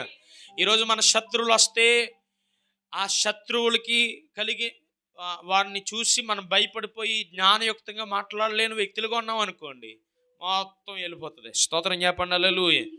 అందుకే ఆపద వచ్చిన వెంటనే మనకి ఏం రావాలి? జ్ఞానం రావాలి ముందు. అది కూడా ఎవరు ఇవ్వాలి? దేవుడు ఇవ్వాలి. దేవుడు జ్ఞానం మీద ఆధారపడి వాడంట ఎన్నటికీ కదలని కొండవలే ఉంటాడంట. స్తోత్రం చెప్పండి హల్లెలూయా. దేవుని జ్ఞానం మీద కాకుండా తన స్వనీతి మీద, తన సొంత జ్ఞానం మీద ఆధారపడి వాడు ఖచ్చితంగా నాశనాన్ని కొని తెచ్చుకుంటాడు. దేవునికి స్తోత్రం చెప్పండి హల్లెలూయా. ఆమేన్. మూడో విషయాన్ని అది చెప్పాను. 4వది ఏంటో తెలుసా? దేవుని భయం ఆవిడలో ఉంది. ఏ భయం? దేవుని భయం. ఈ విషయాన్ని మీరు కొద్దిగా గమనించాలి. 2వ అధ్యాయము యెహోషువ 9వ వాక్యం చదవండి.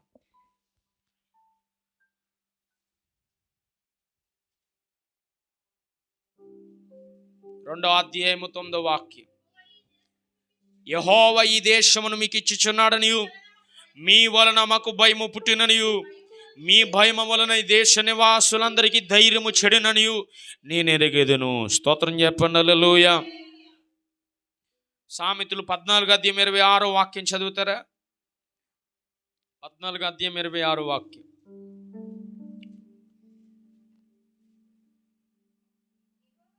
యెహోవా యందు భయభక్తులు కలిగి ఉండుట బహు ధైర్యము పుట్టించును. ఆమేన్. గట్టిగా చెప్తారా? స్తోత్రం చెప్పండి. ఇప్పుడు ఎవరి పట్ల ఈవిడికి భయం ఉంది? మనుషుల పట్ల.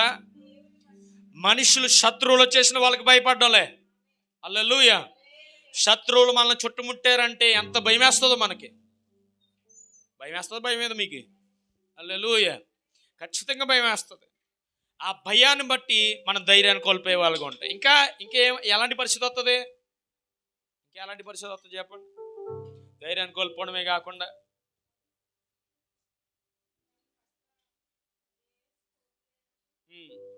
చెప్పండి, ఒక మాట చెప్పండి. నేను చెప్పనండి, అలా ధైర్యం కోల్పోయిన వెంటనే మనలో ఉన్న దేవుని యందు భక్తి భయం పోతుంది. స్తోత్రం చెప్పాలి. హల్లెలూయా. ఇప్పుడు ఎరుకో గోడ ఎంత ఉందంట? 3 రథాలు వెళ్ళిపోయి అంత వైశల్యం కలిగిన గోడ అంట.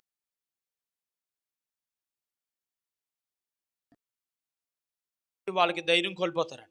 స్తోత్రం చెప్పండి. ఆమేన్. అంటే భయం ఎవరి వల్ల పడుతుందంటే వీళ్ళ వల్ల పడుతుందండి. ఎందుకంటే వీరిలో ఎవరున్నారంటే యేసు ప్రభులు వారు ఉన్నారు. ఆమేన్. దేవుడు కలిగిన వారిని ఎవరు చూసినా కూడా ఏం రావాలో తెలుసా? భయం రావాలి.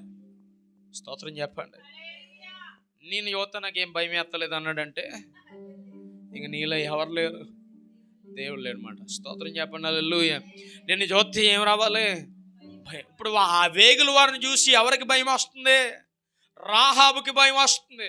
అందుకే రాహాబు అంటది, ఇదిగో మీలో దేవుడు ఉన్నాడనియు, మీ దేవుడు బలమైన వాడనియు, మీ దేవుడు భయమును పుట్టించువాడనియు నాకు తెలుసు. స్తోత్రం చెప్పండి హల్లెలూయా.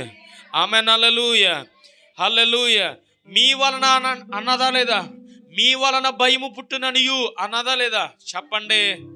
ఇప్పుడు మన వలన భయం పుట్టాలా లేదా శత్రువులకి? హల్లెలూయా.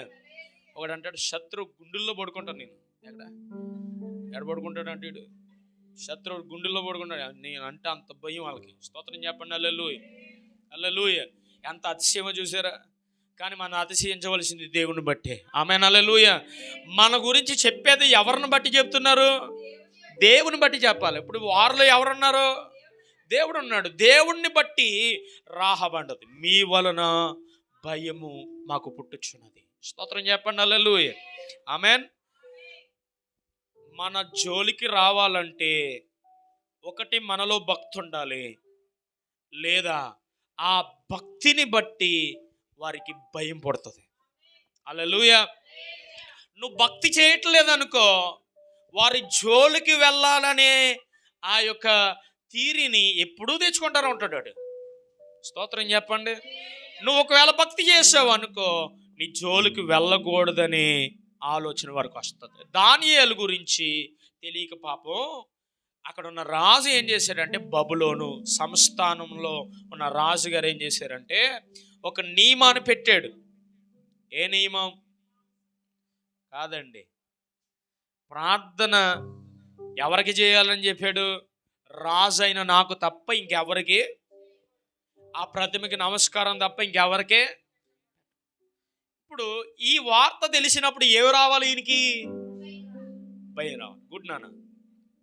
ఎవరికి భయం రావాలి? దానియేలుకి ఏమి రావాలి? భయం రావట్లే. భయం రావట్లే. ఎవరి పట్ల భయం ఉందో తెలిసి ఈయనకి దేవుని పట్ల భయం ఉందంట. అక్కడ రాయబడి ఉంటుంది, యథావిధిగా అంటే ఎప్పుడు జరిగినట్లుగానే. స్తోత్రం చెప్పండి. హల్లెలూయా. కిటికీలు తెరిచాడంట. ఏం తెరిచాడు? కిటికీలు యెరూషలేము గుమ్మానికి చూడండి స్ట్రైట్గా ఉందంట ఈ యొక్క కిటికీ. ఆ కిటికీ తెరిచి ఎప్పుడు ప్రార్థన చేసినట్టుగానే శత్రువులు వస్తారని భయపడి ఆ రోజు మెల్లిమెల్లిగా జాయిగా నెమ్మదిగా ప్రార్థన చేయట్లే, ఎప్పుడు ప్రార్థన చేసినట్లుగానే శబ్దం చేస్తూ ప్రార్థన చేస్తున్నారంట. హల్లెలూయా. అక్కడ కొంతమంది ఉన్నారు, ఈ దానియేలు ఎప్పుడు దొరుకుతాడా అని చూసేవాళ్ళు ఉన్నారు, ఈయన ఎప్పుడు పట్టిద్దామా అని చూసేవాళ్ళు ఉన్నారు. ఉంటారా మన చుట్టూ ఉంటారు. స్తోత్రం చెప్పండి. హల్లెలూయా. ఇప్పుడు దానియేలు పట్టించేశారు. ఇదిగో రాజా, నువ్వు చెప్పిన మాటకి వీడు వ్యతిరేకంగా చేస్తున్నాడు, నువ్వు ఏం చేయాలనుకుంటున్నావో నీ ఇష్టం అని అప్పగించి వెళ్ళిపోయారు. స్తోత్రం చెప్పండి. హల్లెలూయా. ఇప్పుడు ఇంకా జ్ఞానవంతులు అయిపోయారండి. తిట్టినోడు అవడో తెలియదు కానీ తిడతాడు. అర్థమవుతుంది మీకు? వాడు మనల్ని అవమానపరిచేవాడు ఎవడో తెలియదు కానీ అవమానాన్ని తెచ్చిపెట్టేస్తాడు. స్తోత్రం చెప్పండి. హల్లెలూయా. పైకి వాళ్ళు జ్ఞానం కలిగిన వారుగా అయిపోయారు ఈరోజు. స్తోత్రం చెప్పాలి. హల్లెలూయా. హల్లెలూయా. ఇది ఎవరో మాట్లాడారులే, నీకు ఎందుకులే అంటారు కదా. స్తోత్రం చెప్పండి. హల్లెలూయా. ఎవరో చెప్పారులే. హల్లెలూయా. ఎవరో చెప్పింది ఈవిడ మనకి చెప్పడం ఎందుకంట, ఆయన మనకి ఎందుకు చెప్పడం అంట. నేను అంటానండి, ఒకవేళ చెప్పేవాళ్ళుగా అలా ఉంటే దేవుని వలన భయం నీకు లేదు, అస్సలు లేదు. స్తోత్రం చెప్పండి. దేవుడు వారి ద్వారా భయం పుట్టిస్తున్నాడనే ఆలోచన నీకు లేదు. స్తోత్రం చెప్పాలి. హల్లెలూయా. ఒకవేళ దాన్ని గ్రహించకుండా ఒకవేళ మిమ్మల్ని ఏమైనా మాట ఉంటే మిమ్మల్ని బట్టి భయం వాళ్ళకి కలుగుతుంది ఒక రోజున. ఆమేన్ చెప్పండి. హల్లెలూయా. నువ్వు భక్తి చేసి చూడు, భయం కలుగుండు. దేవుని యందు భక్తి చేసి చూడు, దాన్ని బట్టి ఖచ్చితంగా నిన్ను బట్టి వారికి భయం కలిగేటట్లుగా దేవుడు చేసేస్తాడు. ఆమేన్. నేను నిజంగా చెప్తున్నానండి, యథార్థంగా నన్ను భయపెట్టిన వారు చాలా మంది ఉన్నారు, కానీ ఈ రోజు నన్ను చూసి వారిని భయపడేవారుగా దేవుడు చేశాడు. ఆమేన్. హల్లెలూయా. నన్ను చూసి వారు భయపడేవారుగా చేశాడు. నేను నిజంగా చెప్తున్నాను, వాస్తవంగా యథార్థంగా చెప్తున్నాను. నన్ను భయపెట్టిన వారే ఈరోజు భయపడేవారుగా మారడానికి కారణం ఏంటో తెలుసా? నాలో ఉన్న దేవుణ్ణి వారు చూస్తారు. ఆమేన్. గట్టిగా చెప్తారా? ఆమేన్. హల్లెలూయా. ఒక రోజున నాతో మాట్లాడడానికి కూడా సాహసం చేసిన వారు, భయపడకుండా నా దగ్గరికి వచ్చి పలానా మాటలు చెప్పిన వారు, వ్యసనపు మాటలు మాట్లాడిన వారు, దుర్మార్గపు మాటలు మాట్లాడిన వారు ఈరోజు మాట్లాడరు. కారణం ఏంటంటారు? మనలో ఉన్న దేవుణ్ణి వారు చూడగలగాలి. ఆమేన్. హల్లెలూయా. హల్లెలూయా. మా 10th ఫ్రెండ్స్ అంటూ ఉంటారు, వాళ్ళు ఎప్పుడు కూడుకున్న ఏదో ఒక మాట, దౌర్భాగ్యమైన మాట వస్తుంది వాళ్ళ నోట్లోంచి, వస్తుంది కదా. అలా మాట్లాడేటప్పుడు పాస్టర్ గారు ఉన్నారా, జాగ్రత్తగా మాట్లాడండి అని అంటారు వాళ్ళు. స్తోత్రం చెప్పండి. హల్లెలూయా. కారణం ఏంటి? నాలో ఉన్న దేవుణ్ణి వారు చూడగలిగిన ధన్యత వారికి దేవుడు ఇచ్చినందుకు నేను ఎంతో స్తుతిస్తాను. స్తోత్రం చెప్పండి. హల్లెలూయా. ధైర్యం పుట్టాలా. ఆమేన్. మనం భక్తి పరులు మనం ఎప్పుడు తెలుస్తుంది అంటే అప్పుడే తెలుస్తుంది. చెడ్డవారు ఉన్న చోటన ఒక మంచివాడు ఉంటే ఇటు మంచివాడని వాళ్ళు చెప్పరు. హల్లెలూయా. కానీ భక్తి లేని వారి దగ్గర భయము భక్తి కలిగిన వ్యక్తి ఉంటే వారు గ్రహించగలుగుతారు. ఆమేన్, హల్లెలూయా. అది భక్తికి భక్తి లేని వారికి తేడా. స్తోత్రం చెప్పండి, హల్లెలూయా. గట్టిగా చెప్తారా? ఇప్పుడు ఫర్ ఎగ్జాంపుల్ రాహాబుని మనం చూసుకుంటున్నాం కదా. రాహాబులో భక్తి ఉందా చెప్పండి? అసలైన భక్తి ఉందా అంటే లేదు. కానీ ఈ దైవజనుల్లో ఏముంది? ఈ వేగుల వారిలో ఏముంది? భక్తి ఉంది. ఆమేన్. ఇప్పుడు ఆ భక్తిని చూసే ఆవిడ అంటుందా, లేకపోతే మనుషుల్ని చూసి అంటుందా? అది వాళ్ళలో ఉన్న భయమును భక్తిని చూసి దేవుడు ఎలాంటి వాడో, వారిలో ఉన్నవాడు ఎలాంటి భయమును పుట్టించగలిగిన వాడో గ్రహించి మాట్లాడుతుంది. స్తోత్రం చెప్తారా? ఒకసారి ఆ మాట చదువుతారండి. యెహోషువ రాసిన గ్రంథం 2వ అధ్యాయం 9వ వాక్యం. యెహోవా మన ఈ దేశమును మీకు ఇచ్చిచున్నాడనియు, మీ వలన మాకు భయము పుట్టిననియు, మీ భయము వలన ఈ దేశ నివాసులందరికీ ధైర్యం చెడిపోతుంది. ధైర్యం చెడిపోతుంది. స్తోత్రం చెప్పండి, హల్లెలూయా. మనల్ని బట్టి మన శత్రువులకి ఏముండకూడదు? భయమా? అస్సలు ధైర్యం ఉండకూడదు వాళ్ళకి. స్తోత్రం చెప్పండి, హల్లెలూయా. ఎందుకనంటే వాళ్ళకి భయం రావాలి మనల్ని బట్టి. ఆమేన్ చెప్పండి, హల్లెలూయా. అందుకే యెహోవా యందు భయభక్తులు కలిగి ఉన్నట్టు బహుధైర్యము. ఇప్పుడు ధైర్యం కావాలంటే ఏం కావాలి? భయము భక్తి ఉండాలి మనకి. ఆమేన్. రాహాబులాగా ధైర్యమును మనం కలిగి ఉండాలంటే, ఆ ధైర్యమును పొందుకోవాలంటే ఆమెలో ఉన్న చూడండి ఇతరుల్లో చూడగలిగిన ఆ భయభక్తుల్ని మనం కూడా చూడగలగాలి. ఆమేన్ చెప్పండి. యెహోషువ 2వ అధ్యాయం 4వ వచనం, 5వ వచనం, 9వ వచనం, 12వ వచనం, 16వ వచనం మీరు ఇంటికి పోయి చదువుకోండి. మళ్ళీ చెప్తున్నాను. యెహోషువ 2వ అధ్యాయం 4వ వచనం, 5వ వచనం, 9వ వచనం, 12 నుంచి 16 వచనాలు మీరు ఇంటికి పోయి చదువుకోండి. అక్కడ మీకు అర్థమవుతుంది ఆమెలో ఉన్న దైవ భయం ఏంటో. స్తోత్రం చెప్పండి, హల్లెలూయా. ఆ దైవ భయం కలిగిన వ్యక్తిగా రాహాబు విశ్వాసముతో ధైర్యంగా ఆమెకున్న ఆ విశ్వాసం అనే ధైర్యముతో ముందుకు వెళ్ళగలిగింది. ఈరోజు మనం ముందుకు వెళ్ళగలుగుతున్నామా అంటే వెళ్ళలేకపోతున్నాం. కారణం ఏంటో తెలుసా? దైవ భయం మనకే, దేవుని భయం మనకే లేదు. హల్లెలూయా. మనుషులు ఏం చెప్తారో దాని మీద శ్రద్ధ పెడతాం. మనుషులు ఏ విషయాల్లో చూడండి నువ్వు ఈ లోకపరమైనది పాటించు అని అంటారో వాటిపైన మన దృష్టి పెడతాం. నేను అంటాను దేవుని భయం ఉంటే నువ్వు వాటిపైన దృష్టి పెట్టావు. స్తోత్రం చెప్పండి, హల్లెలూయా. ఇదిగో ఒక ఆయన అంటాడు ఏమనంటే, మాకండి కలిసి రావటం లేదండి, కనుక మేము సిద్ధాంతం తీసుకొచ్చి చూపించుకుంటామండి అని అన్నాడు. అంటే మా అమ్మగారు అన్నారు, బాబు నాయన దేవుని నమ్ముకున్న మనకి ఇది తగదు అని అంటే ఆయన అన్నారంట, లేదండి మేము ఇంక చూపించుకోవాలి, లేకపోతే ఇది తేలేది కాదు అని అన్నారు ఆయన. స్తోత్రం చెప్పండి, హల్లెలూయా. నేను అంటాను దైవ భయం కలిగిన వారు ఎవరైనా ఈ పని చేస్తారా అంటే చేయరు. ఒకవేళ చేస్తే వీడికంత బుద్ధిహీనురాలు ఇంకెవరు ఉండరు. స్తోత్రం చెప్పండి, హల్లెలూయా. నా మాటను మీరు బాగా అర్థం చేసుకోవాలి. దైవ భయం కలిగిన వారు ఎవరైనా సరే, దేవుని భయం కలిగిన వ్యక్తి ఎవరైనా సరే దేవుని మీద ఆనుకుని జీవిస్తాడు. స్తోత్రం చెప్పండి, హల్లెలూయా. చూడండి ఒక రోజు అంట దావీదు నాబాలు అనే ఒక వ్యక్తి గొర్రెలను ఏం చేశాడంటే సంరక్షించాడంట. ఆయన రాజ్యం దగ్గరికి వచ్చినప్పుడు, హల్లెలూయా, రాజ్యం దగ్గరకు వచ్చినప్పుడు సంరక్షిస్తే ఇదే దావీదు ఇప్పుడు నాబాలు ఉండే ప్రదేశానికి వచ్చాడు. నాబాలు ఉండే ప్రదేశానికి వచ్చిన తర్వాత ఇప్పుడు దావీదు అన్నాడంట, ఇదిగో మా గొర్రెలను ఇప్పుడు నువ్వు సంరక్షించాలి అని చెప్పి నాబాలు దగ్గరికి కొంతమందిని ఏం చేశాడు? పంపించాడు. పంపిస్తే నాబాలు అన్నాడంట, అసలు దావీదు అంటే ఎవడో అంటున్నాడంట. మీకు అర్థమైందండి? ఇది వరకు నాబాలుకున్న గొర్రెలను ఏం చేశాడు? ఎవరు కాపాడారు? ఎవరు సంరక్షించారు? ఎవరు భద్రత ఇచ్చారు? దావీదు ఇచ్చారు. ఇప్పుడు అదే దావీదు నాబాలు దగ్గరికి వెళ్ళి నాబాలు ఉన్న ప్రాంతానికి వచ్చినందుకు అడిగితే నాబాలు అన్నాడు, అసలు దావీదే ఎవడో అంటాడు. అంటే కృతజ్ఞత లేదు మాట వీడికి. స్తోత్రం చెప్పండి. ఏమి లేదండి, కృతజ్ఞత లేదు. మీరు ఆ వాక్యం చదువుతారా?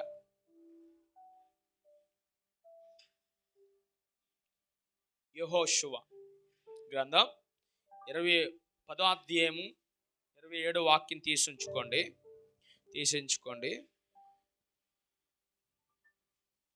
ఆ వాక్యాన్ని మీరు చదువుదిరిగాను. ఇప్పుడు నాబాలు అనే వ్యక్తి దగ్గరికి ఎవరు వచ్చారు?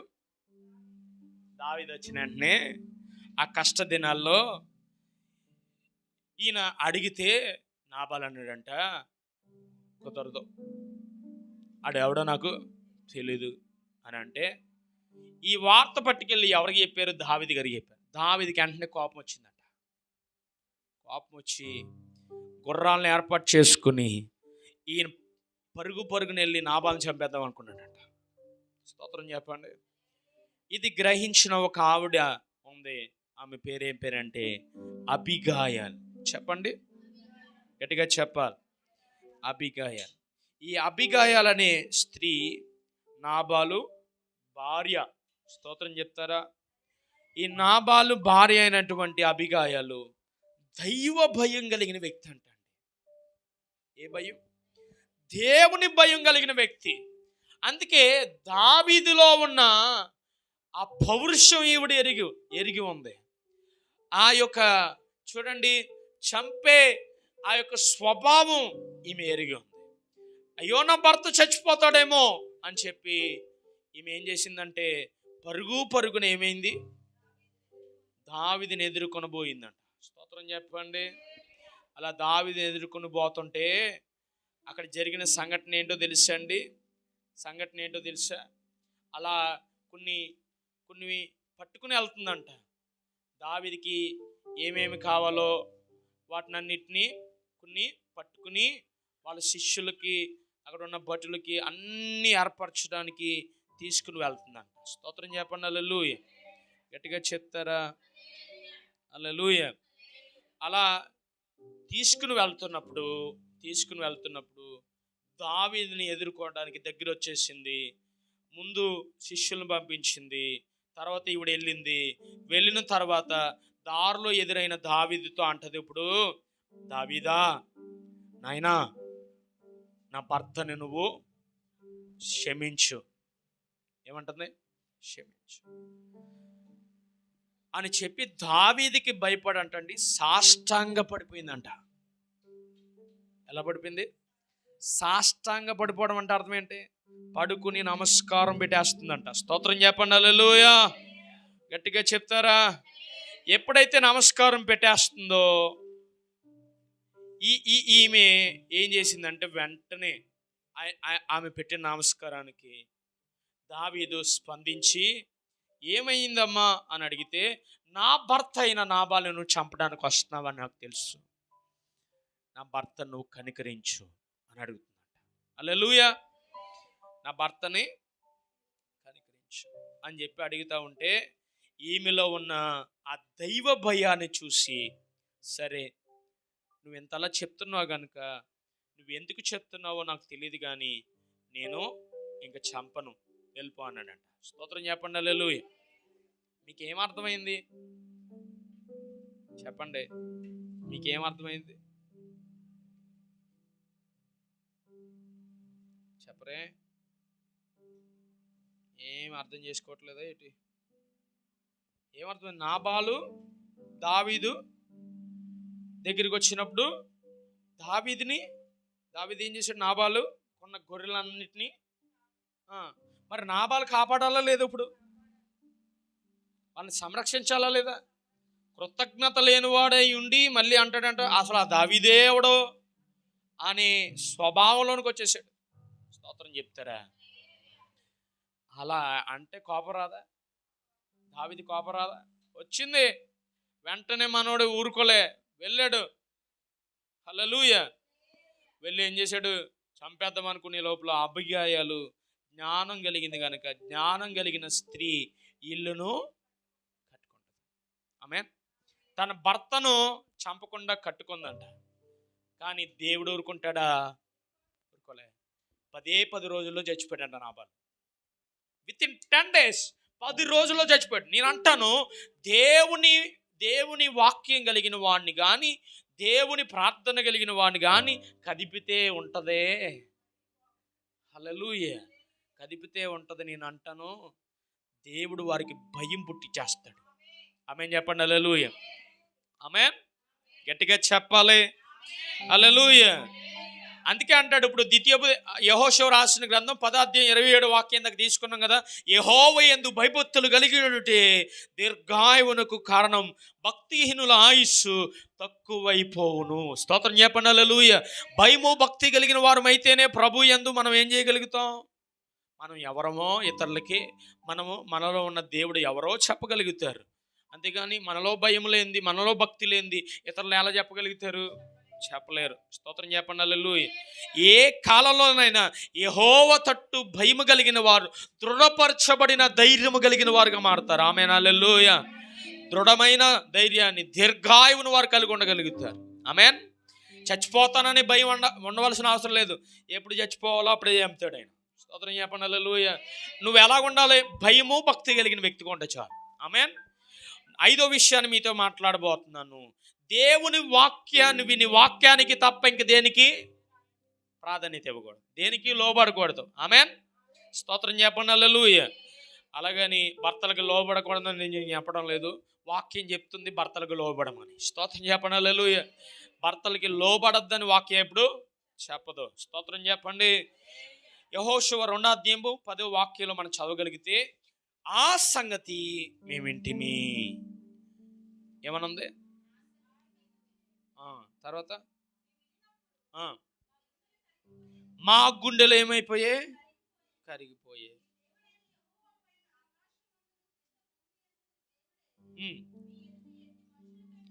9వ వచనం చదువుతారమ్మా.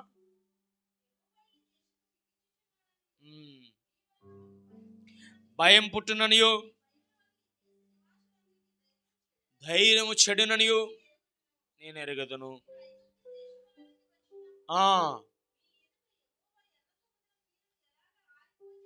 ఎలాగ ఆరిపోజేశాడో,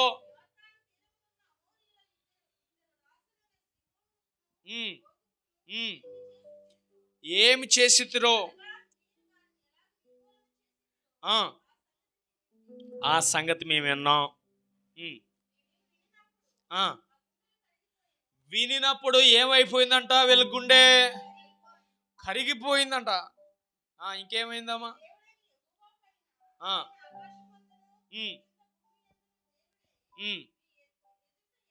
ఇప్పుడు నేను అంటానండి, ఇన్ని మాటలు ఇవిడు చెప్పేస్తుంది కదా, అసలు ఇవిడికి వాక్యం తెలుసా? చెప్పాలా? తెలీదు అని మీరు అంటున్నారు. నేను అంటాను, తెలుసుకుంటుంది. ఆమేన్. ఇవన్నీ తెలుసుకుంది కనుకనే ఆవిడ అంటదే, హృదయం నిండా నిండిపోయింది. స్తోత్రం చెప్పాలి. హల్లెలూయా. హృదయం కరిగిపోయింది ఈ మాటలు వింటా ఉంటే. స్తోత్రం చెప్పండి. హల్లెలూయా. అయ్యో, ఆ అమోరీయులు మిమ్మల్ని వచ్చి కొట్టి నాశనం చేసినప్పుడు, చాలా మంది మీరు చచ్చిపోయారని నాకు తెలిసినప్పుడు నా హృదయం చాలా బాధపడ్డది. స్తోత్రం చెప్పండి అని చెప్పి ఇంకా అంటది, అది విన్న తర్వాత నాకు ధైర్యం వచ్చింది. స్తోత్రం చెప్పండి. హృదయాల్లో దేవుని వాక్యం ఉన్నవారండి ధైర్యం కలిగి ఉంటారు. ఆమేన్. హృదయంలో చెడ్డ మాటలు, పోగ్రీ మాటలు, బూతులు, సర్వశక్తులు, లోకపు మాటలు ఉన్నాయనుకోండి, ఆడికి ఎప్పుడు భయమే. స్తోత్రం చెప్పండి. మరి దేవుని వాక్యం అంటే ఎప్పుడు ధైర్యమే ఉంటుంది. స్తోత్రం చెప్పండి. హల్లెలూయా. హల్లెలూయా. ఈరోజు దేవుని వాక్యానికి సరైన శ్రద్ధ చూపించడం లేదండి. హల్లెలూయా. ధైర్యం పొందుకోవడానికి కారణం ఏమవుతుంది అని చెప్పినప్పుడు వాక్యమే మనకి ధైర్యం ఇచ్చేది. హల్లెలూయా. అమ్మ పాస్టర్ గారు చెయ్యడతానికి ధైర్యం రాదు, నీ తల మీద ధైర్యం రాదు. పాస్టర్ గారు నేను అభిషేకించేస్తే నూనెతో ధైర్యం రాదు.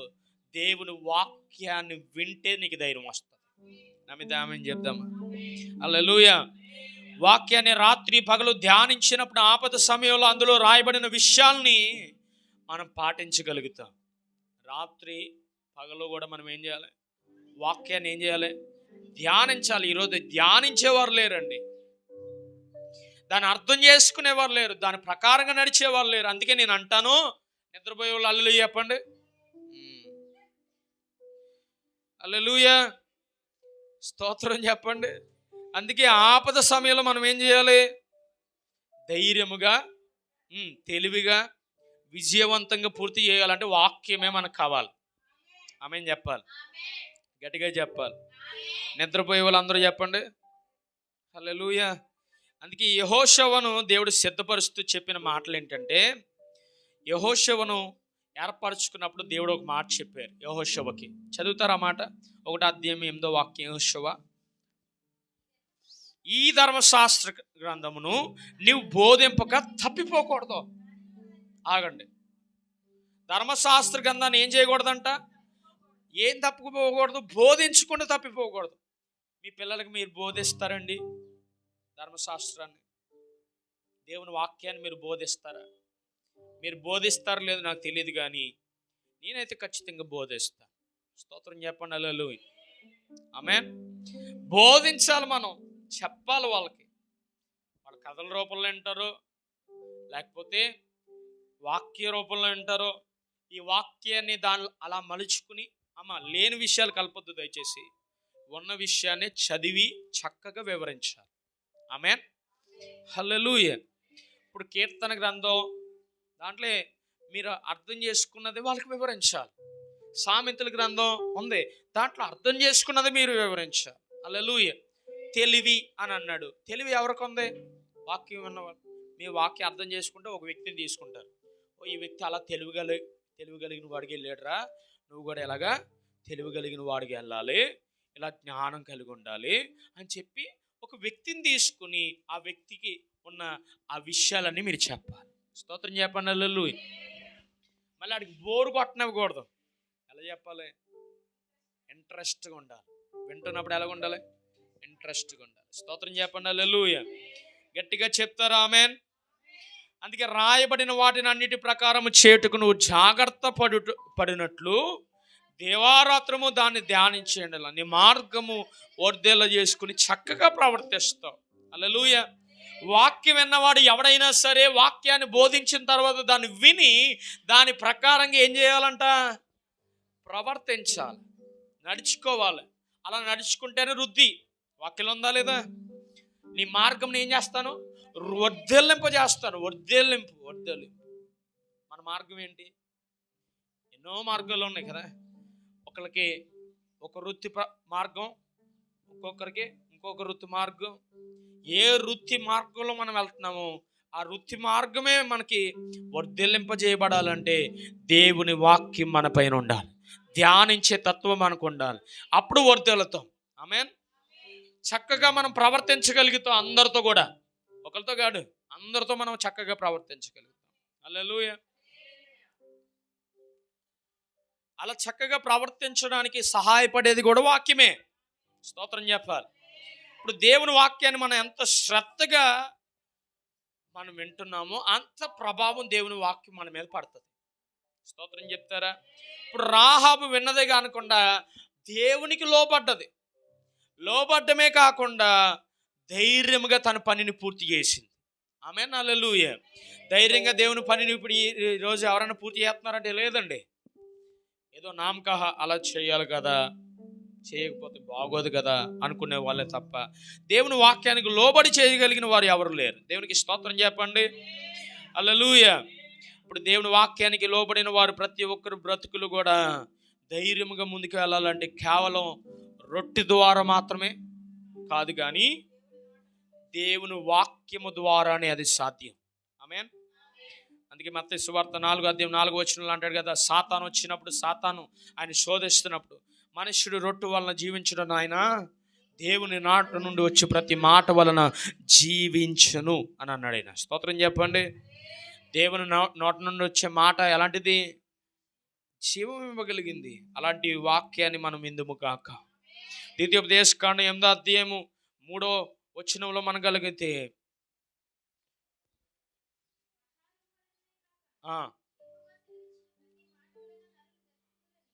అదే మాట, ఆహారం వల్లనే మనం బతికేము, దేవుడిచ్చిన మాట వల్ల కూడా మనం బతుకుతాం అని చెప్పి అక్కడ వాక్యంలో రాయబడ్డది. స్తోత్రం చెప్పండి. సువార్త ద్వారా ధైర్యం పొందుకున్న అపోస్తలులు అంటే తమ పనిని సద్దుకైలు అడ్డుకున్నారంట. సద్దుకైలు అంటే ఎవరంటే వీళ్ళు లేని విషయాలు అన్నిటినీ కూడా బోధ చేసే వాళ్ళు సద్దుకైలు. స్తోత్రం చెప్పండి. వీళ్ళు కొద్దిగా మత్సరంతో నిండిపోయారు. అసూయ అంటే అపోస్తలులు అనబడిన వారు దేవుని వాక్యాన్ని చెప్తా ఉంటే అందరూ వినేస్తున్నారు అనే ఒక అసూయ. స్తోత్రం చెప్పండి. అందుకే వాళ్ళు బలత్కారంగా వాళ్ళని పట్టుకునేట అపోస్తలుల్ని చెరలో వేసేసేవారంట అండి. ఇక్కడ చెరసాల్లో వేసేవారంట, జైల్లో వేసేవారంట. 28 వాక్యం చదవండి. ప్రధాన యాజకుడు వారిని చూచి అపోస్తలుల కార్యాలు 5వ అధ్యాయము 17 నుంచి 18 వాక్యాలు చదవండి త్వరగా. ప్రధాన యాజకుడు అతనితో కూడా ఉన్న వారందరూ అనగా సద్దుకాయల తెగవారు లేచి మత్సరం, ఇందాక చెప్పాను కదా, మత్సరం అంటే ఏంటి? అసూయతో నిండుకొని అపోస్తలులను బలాత్కారంగా పట్టుకుని పట్టణపు చెరసాల్లో ఉంచిరి. హల్లెలూయా. ఇంకా చదవండి.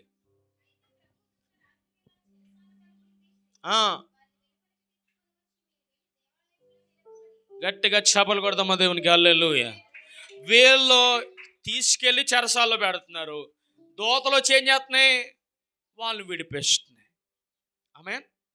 ఇప్పుడు చెరసాలలో ఉన్న వీళ్ళకి భయంలే, బంధకాల్లో ఉన్న వీళ్ళకి భయంలే. కారణం ఏంటో తెలుసా? దేవుడి దూతలను పంపిస్తాడు, మమ్మల్ని విడిపిస్తాడు. అది వాళ్ళ విశ్వాసం. మన విశ్వాసం ఏంటో తెలుసా? వస్తాడు, ఇటు డబ్బులు తేవాలి, మనకు విడుదల అవ్వాలి. ఇటు డబ్బులు తేవాలి, మనం కొనుక్కోవాలి. ఇటు డబ్బులు తేవాలి, చెప్పాలి, ఇది అప్పు తీరాలి. ఈ డబ్బులు తేవాలి, మనకేం పోవాలి? ప్రతి పరిస్థితి మారాలి. ఆయన డబ్బులు తేవాలి, ముక్కు పొడకు కొనుక్కోవాలి. ఆయన డబ్బులు తేవాలి, చెప్పులు కొనుక్కోవాలి. హల్లెలూయా. ఇదే తప్ప దేవుని మీద ఆధారపడే జ్ఞానం ఎవరికి లేదండి ఈరోజు. స్తోత్రం చెప్తారా? నా మాట బాగా అర్థం చేసుకోవాలి. నేను తప్పుగా మాట్లాడుతున్నాను, కరెక్ట్గా మాట్లాడుతున్నాను, ఈ మాటను బట్టి మీకు అర్థమవుతుంది. ఈరోజు దేవుని వాక్యం మీద ఆధారపడేవాడు మనిషి మీద ఆధారపడలేడు. ఆమేన్. నేను నిశ్చయంగా చెప్తున్నానండి. గత 2 రోజుల క్రితం నేను చాలా ఏడ్చాను. దేవుడు ఎంత నా పట్ల కార్యాలు చేయవాడో వాటిని నేను గమనిస్తున్నప్పుడు నాకు అర్థమైంది ఏంటంటే, దేవుని వాక్యాన్ని నేను పట్టుకున్నందుకు నాకు అన్యాయం చేసేవాడు నువ్వు కాదు ప్రభువా అని నాకు అనిపించడానికి ఒక రుజువును నాకు చూపించాడు ఆయన. స్తోత్రం చెప్పండి.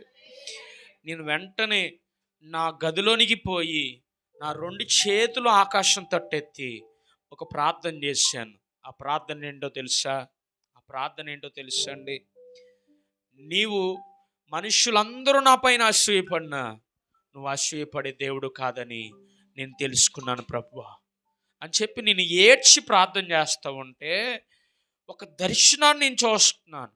ఆ దర్శనంలో ఒక వెలుగులోనికి నన్ను తీసుకువెళ్తున్నాడు ఆయన. ఆ వెలుగులోనికి వెళ్తున్నప్పుడు నేను ఎంత భారం కలిగి ఏడుస్తున్నానో ఆ భారం అంతా నన్ను ఆ వెలుగులోనికి ఎంటర్ అవుతున్నప్పుడే నాలోంచి తొలగిపోవడం నేను చూస్తున్నాను. హల్లెలూయా. నేను నిజంగా చెప్తున్నానండి, యథార్థంగా వాక్యాన్ని నమ్మిన ఏ వ్యక్తి పైన దేవుడు మత్సరపడేవాడు కాదు ఆయన. స్తోత్రం చెప్పండి. హల్లెలూయా. వాక్యాన్ని కలిగి ఉన్న ఏ వ్యక్తి మీద ఆయన ప్రభావం లేకుండా వదిలేసే దేవుడు కాదు ఆయన. హల్లెలూయా. నువ్వు లోబడగలిగితే చాలు, నువ్వు ఆయన వాక్యానికి నేను ఉంటాను ప్రభా నువ్వు చెప్పినట్లు అని అంటే చాలు, ప్రవర్తిస్తాను అని అంటే చాలు, ఆయన ఇంకా నీ పని చూసుకుంటాడు. స్తోత్రం చెప్పండి. ఒకవేళ దేవుని వాక్యానికి లోబడలేకపోతున్నావేమో, ఈరోజు దేవుడు నీతో మాట్లాడుతున్నాడు, నువ్వు లోబడు. ఆమేన్. దేవుని వాక్యానికి లోబడుతోడని నేను అంటాను. అపోస్తుల్ని ఎలాగైతే చెరసాల్లోంచి విడిపించాడో, the God today also a living God, ఈ రోజుకి జీవించే దేవుడు ఆయన. ఆ చెరసాల్లోంచి విడిపించిన దేవుడు. నీకున్న బంధకాలు పెద్ద లెక్కేం కాదు.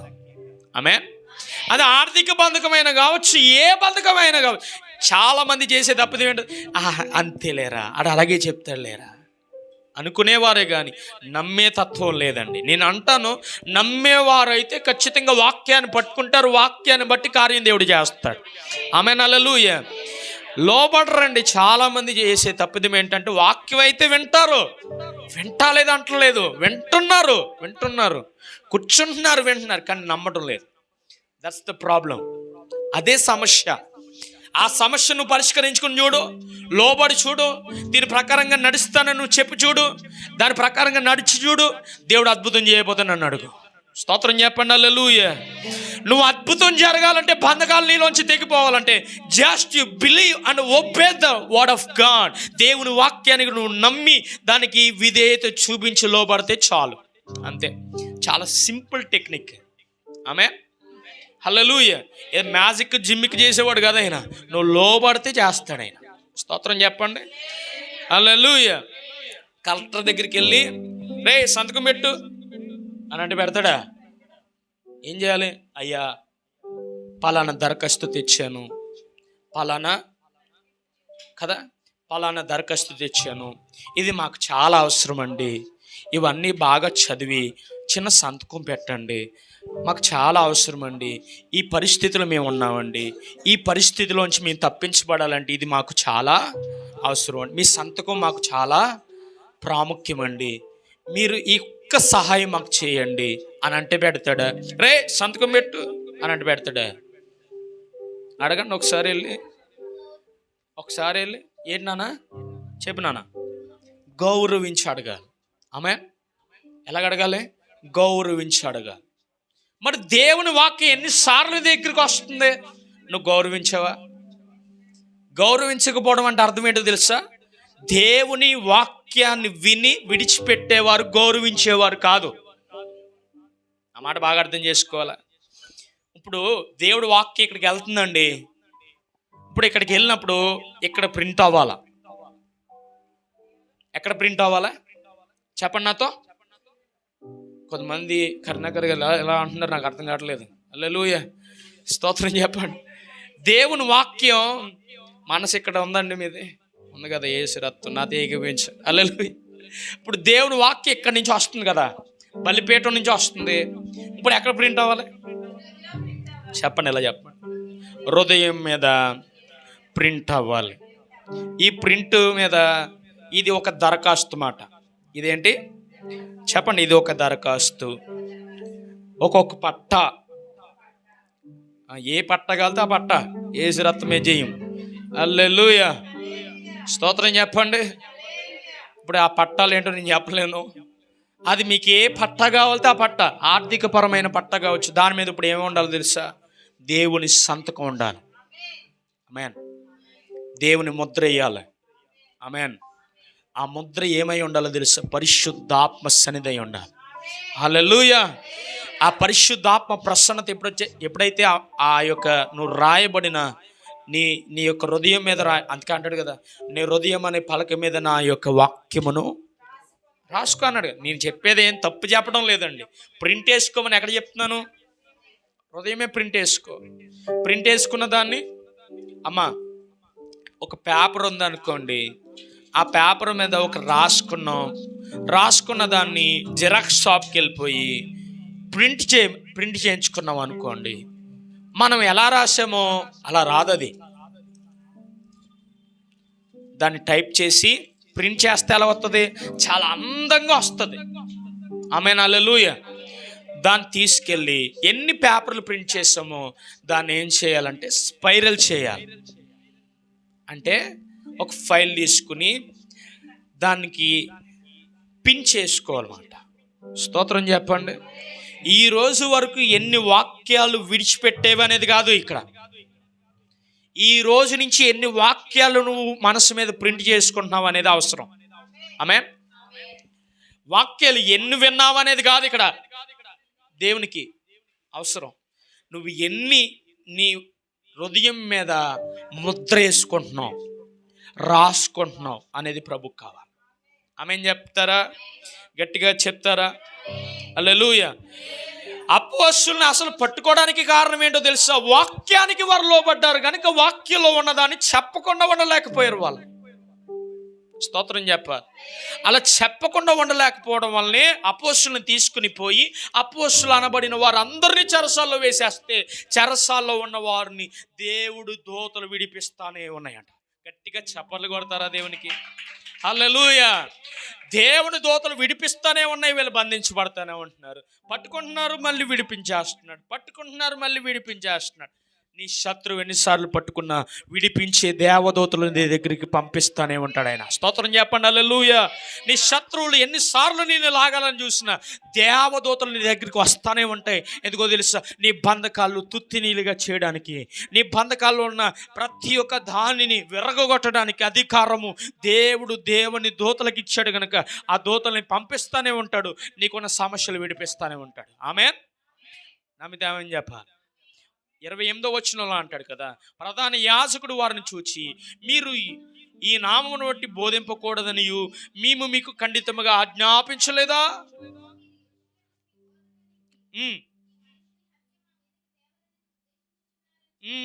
హల్లెలూయా. చూసారు? అక్కడ ఉన్న సత్తికాయలు ప్రధాన యాజకుడు నిలబడి, ఏయ్ బుద్ధి లేనోడా, ఎన్నిసార్లు చెప్పాలి నీకు? దేవుని వాక్యాన్ని ఎలా బోధించకూడదని చెప్తున్నాం కదా. యేసు నామం అనే పేరుని మీరు ఎత్తకూడదని చెప్పాం కదా. అయినప్పటికీ మీరు యేసు నామాన్ని మీరు ఎత్తుతున్నారు. బుద్ధి లేదా మీకు?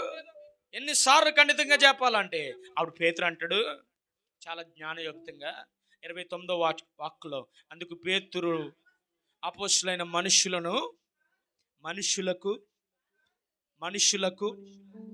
చెప్పాలి. పేతురును అపోస్తలులను మనుషులకు కాదు, దేవునికే మేము లోబడాలి. ఎన్ని మాటలు చెప్పిన తర్వాత సింపుల్గా ఒక మాట అంటున్నాడంట. ఆడేమో ఆవేశంతో ఊగిపోతూ యేసునామం చెప్పొద్దన్నాను కదా, ఎందుకు చెప్తున్నావు? బుద్ధి లేదా నీకు? ఎన్నిసార్లు చెప్పాలి? ఎన్నిసార్లు మిమ్మల్ని చెరసాల్లో తీసుకెళ్ళాలి? అయినప్పటికీ వచ్చేస్తున్నారు. ఎలా వచ్చేస్తున్నారు రా బాబు అని చెప్పి ఆశ్చర్యపోయి ఆ మాటలు మాట్లాడుతూ ఉంటే పేతురు గారు యేసు ప్రభు వారిలాగా నెమ్మదిగా మాట్లాడుతున్నాడంట. స్తోత్రం చెప్పండి. బాబు నాయన, నువ్వు ఎన్ని చెప్పినా లోబడవలసింది మీకు కాదు, మా దేవునికి మేము లోబడాలి. ఆమేన్. మీకు ఏం అర్థమైందండి?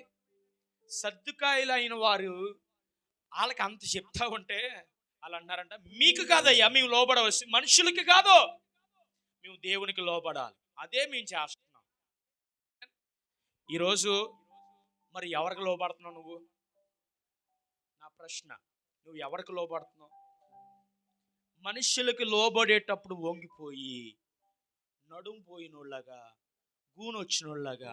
స్తోత్రం చెప్పండి. ఒక పై అధికారం వచ్చాడు అనుకోండి, ఎలాగుంటారా? నేను నిజంగా చెప్పనా, మా ఊర్లో మా వంశంలో చాలామంది ఉన్నారు అధికారులు. మేము ఎప్పుడూ ఎలాగే నిలబడ్డాం. ఆమేన్ చెప్పండి. వాళ్ళు అంటారు, మీరు ఎవరికి భయపడరేంట్రా అని అంటున్నారు. హల్లెలూయా. నిన్న వచ్చాడు ఒక ఆయన, పేరు చెప్పను బాగోదు. హల్లెలూయా. ఒక ఆయన వచ్చాడు మా అత్త భోజనానికి. నా వాక్యం విని అంటాడైనా, ఏం చెప్పేవరా తమ్ముడు? హల్లెలూయా. నేను ఎప్పుడూ వినలేదు ఇలాంటి ప్రసంగం, నా మనసు కరిగిపోయింది పో అంటున్నాడు. స్తోత్రం చెప్పండి. హల్లెలూయా. నువ్వు నేనెప్పుడు ఏ మాట అనను పొరపాటును కూడా అని ఆయన పశ్చాత్తాపడ్డాడు. నేను చెప్తానండి, మనం దేవునికి లోబడితే మనుషులే మనకి లోబడేవారుగా దేవుడు చేసేస్తాడు. ఆమేన్. హల్లెలూయా. ఏ మనుషునికి మనం లోబడవలసిన పని లేదు. నేను చెప్తున్నాను, వాళ్ళ అధికారులా లోబడద్దు. హల్లెలూయా.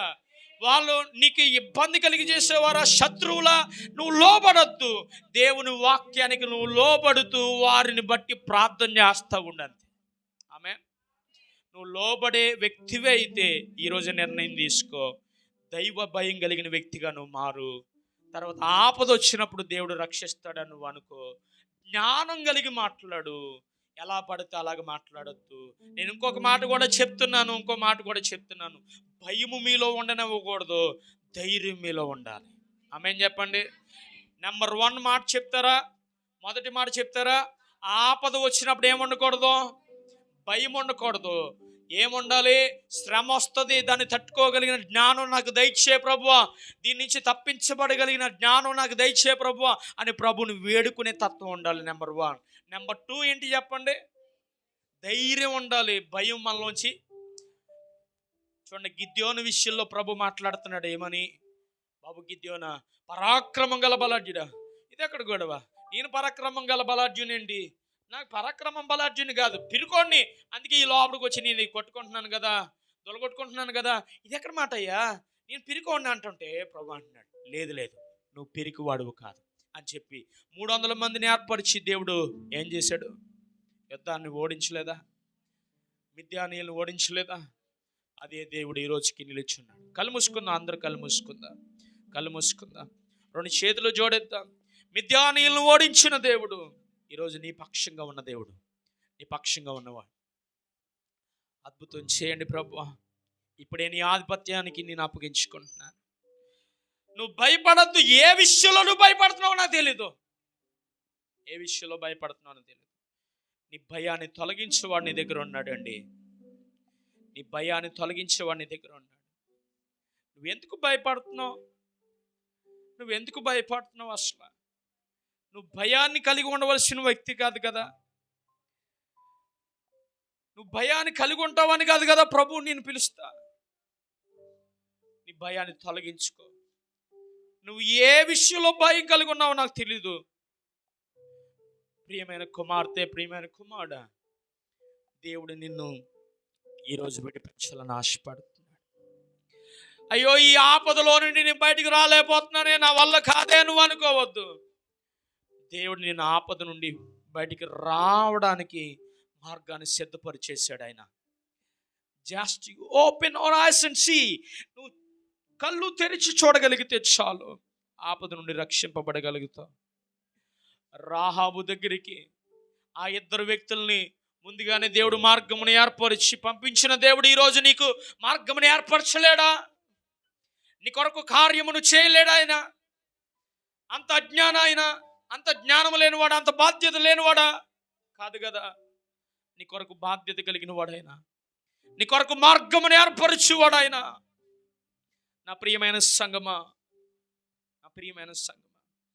ఈరోజు నువ్వు ఏ విషయాల్లో ఆపద ఉందని అనుకుంటున్నావో ఆపదంతా యేసునామములో పోతుంది, యేసునామములో తొలగిపోతుంది. ఇప్పుడే ప్రతి ఆపద నుండి నువ్వు రక్షింపబడిన ఒక రక్షణ స్థిరస్థానమును దేవుడు నీకు ధరింపజేస్తున్నాడు ఆయన. హల్లెలూయా. 2వ విషయంలో భయపడద్దు. ఏ విషయంలో భయపడద్దు? శత్రువులకి భయపడద్దు, సాతానికి భయపడద్దు, మనుష్యులకి భయపడద్దు. దేవునికి నువ్వు భయం కలిగిన వ్యక్తిగా మారు, భక్తి కలిగిన వ్యక్తిగా మారు. అప్పుడు నీలో ఉన్న భయమును వారు గుర్తించగలుగుతారు. నువ్వు ఎవరో వాళ్ళు గుర్తించగలుగుతారు. నిన్ను బట్టి వారు భయపడతారు. ఈరోజు అలాగుందా? నీ జీవితం అలాగుందా? అలా చెప్పగలుగుతున్నారా? నేను చూస్తే నాకు భయం వేస్తుందని చెప్తున్నారా? ఒకరోజు ఒక సహోదరి నాతో అంటుంది, మిమ్మల్ని చూస్తే నాకు భయం వేస్తుందండి. కారణం ఏంటో తెలీదు. మీతో ఈ మాట చెప్పకూడదు అనుకుంటున్నాను, అందుకే చాలా దినాలు చెప్పలేకపోయానయ్యా, భయం వేస్తుంది.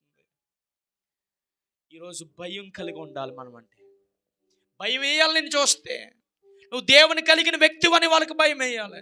మరి భయం వేస్తుందా? 3వ సంగతి మీకు చెప్పాను. జ్ఞానంతో నువ్వు ఉండాలి. ఎలా పడితే అలా మాట్లాడద్దు. జ్ఞానం కలిగిన వాడు ఒక్కసారి మాట్లాడతాడు, 10 సార్లు మాట్లాడు. నువ్వు అలా మాట్లాడగలుగుతున్నావా? వ్యర్థమైన మాటలు మాట్లాడుతున్నావా? అబిగాయాలు జ్ఞానం కలిగింది కనుకనే,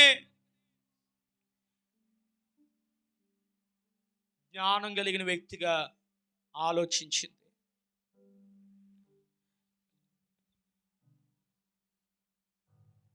యెహోషువ అంటాడు కదా, మీరందరూ శత్రువుల చేతులకు మనల్ని అప్పగిస్తాడైనా, అప్పుడు అప్పగించిన తర్వాత మీరు శత్రువుల్ని ఓడించగలిగిన వ్యక్తులుగా కూడా మిమ్మల్ని మారుస్తాడైనా అని చెప్పాడు ఆయన.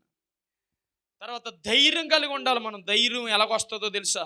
దేవుని భయం ఉంటే, భయభక్తులు మనం ఉంటే, దేవుని యందు భయం కలిగినదై అంటది కదా, ఇగో ఈ దేశం మీకు ఇచ్చిచున్నాడని, మీ వలన ఈ దేశానికి భయం కలిగిననియు, ఈ దేశం నాశనం అవుననియు అని చెప్తున్న మాటలు మనం జ్ఞాపకం తెచ్చుకుందాం. అబిగాయాలు రాజైన దావీదు దగ్గరికి వెళ్ళిపోయి తన భర్తను బట్టి దావీదు చంపేస్తాడన్న భయంతో వేడుకుంటుంది. ఈరోజు మనకి అలాంటి భయం ఉందా? అడుగుతున్నామా ప్రభుని? మనకు వాక్యానికి లోబడే తత్వం ఉందా? మనకి వాక్యాన్ని అర్థం చేసుకునే జ్ఞానం మనకుందా? మనం ఆహారం వల్ల బతకడం లేదు. అందుకే ద్వితీయోపదేశకాండం 8వ అధ్యాయం 3వ వాక్యంలో చాలా స్పష్టంగా ప్రభు మాట్లాడుతున్నారండి. మనం ఆహారం కొరకు బ్రతకడం, దేవుని వలన బ్రతుకుతున్నాం. హల్లెలూయా. పరిశుద్ధమైన తండ్రి, మికిలిగా ప్రేమిస్తున్న యేసయ్య, నీ వాక్యానికి లోబడి ఎవరైతే అయా పరిశుద్ధాత్మ లోబడి మారాలని ఆశపడుతున్నారు, ఇప్పుడే వారిపైకి నీ సన్నిధి కుమ్మరించండి. నీ బలమైన కార్యం ఇప్పుడే ప్రభువా జరుగునుగాక. మీరు అద్భుతం చేదురుగాక తండ్రి. పరిశుద్ధాత్మ ఏ విషయాల్లో అయితే నీ వాక్యాన్ని బట్టి వీరు లోబడుతున్నారు, వాటిని అన్నిటిని బట్టి ఒక నూతనమైన కార్యము జరుగునుగాక తండ్రి. పరిశుద్ధాత్మనికి వందనాలు అయ్యా. నీ వాక్యం అయ్యా మాకు ఆపద వచ్చినప్పుడు రక్షించగలిగిందని నువ్వు మాట్లాడవు, నీకు స్తోత్రం. ఈరోజు ఆపత్తిన మందు ఎవరి వైపో కాకుండా నీ వైపే చూసే జ్ఞానం మాకు దయచేయబడునుగా తండ్రి. పరిశుద్ధాత్మ మాకు భయం ఉంది, ఏ భయాలైతే ఉన్నాయో ఆ భయముల నుండి ఇప్పుడే మాకు ధైర్యము పుట్టునుగాక నీ వాక్యం ద్వారా. పరిశుద్ధాత్మ జ్ఞానము లేదు ప్రభువ, ఏ విషయాల్లో మాకు జ్ఞానం లేదు, ఏ విషయాల్లో జ్ఞానయుక్తంగా మాట్లాడలేకపోతున్నాము, జ్ఞానయుక్తంగా మాట్లాడే జ్ఞానం యేసు నామములో ఇప్పుడు మేము కలిగి ఉందుముగాక. మీరు అద్భుతము చేదురుగాక. పరిశుద్ధాత్మ 4వ విషయంలో ప్రభువా మేము ధ్యానం చేసుకున్నాం అయ్యా. ప్రభువా తండ్రి పరిశుద్ధాత్మ దైవ భయం కలిగిన వారుగా మేము ఉండాలి. దేవా నీ యందు భయము కలిగిన వారుగా మేము ఉండాలి. అలాంటి భయము లేని జీవితాలుగా మా ఉంటే తండ్రి, ఇప్పుడే నీ యందు భయము కలిగిన జీవితాలు కలిగి ఉంటుండగా అబిగాయాలు అయ్యా తన భర్తను విడిపించుకున్నట్లుగా మేము తండ్రి అయ్యా రాజైన దావీదు దగ్గరికి వెళ్ళినట్లుగా అలాగే సాష్టాంగపడి అయ్యా నిన్ను అయ్యా దైవ భయముతో స్తుతిస్తూ అయ్యా ఆరాధించు వారుగా మీ ముందు ముగాక తండ్రి. పరిశుద్ధాత్మ నీ వాక్యానికి లోబడతా లేదు ప్రభు. ఈరోజు వాక్యాన్ని అయితే విన్నాం, గ్రహిస్తున్నాం, కానీ దాని ప్రకారంగా నడవలేకపోతున్నాం తండ్రి. అలాంటి అజ్ఞానులుగా మేము ఉండకూడదు. దైవ భయము కలిగిన వారుగా ఉన్న మేము దేవుని వాక్యానికి లోబడే వారుగా మారుదుము గాక. మీరు అద్భుతం చేయమని, కీళ్ళని తొలగించమని యేసు పరిశుద్ధ నామములో ప్రార్థిస్తున్నాం తండ్రి. ఆమేన్. యేసు రక్తమే జయం, సిలువ రక్తమే జయం, ప్రవేశ రక్తం సంపూర్ణ విజయం, అపవాదికనంత నాశనం కలుగునుగాక. ఆమేన్. యెహోవా దయాళుడు, యెహోవా దయాళుడు, యెహోవా దయాళుడు. ఆయన కృప నిరంతరము నిత్యము మనకు, మన కుటుంబానికి, మన గ్రామానికి, నూతన యెరూషలేముకి, భారతదేశానికి, సకల పరిశుద్ధులకు తోడై ఉండి నడిపించును కాక. ఆమేన్. మీ అందరికీ వందనాలండి. ప్రైజ్.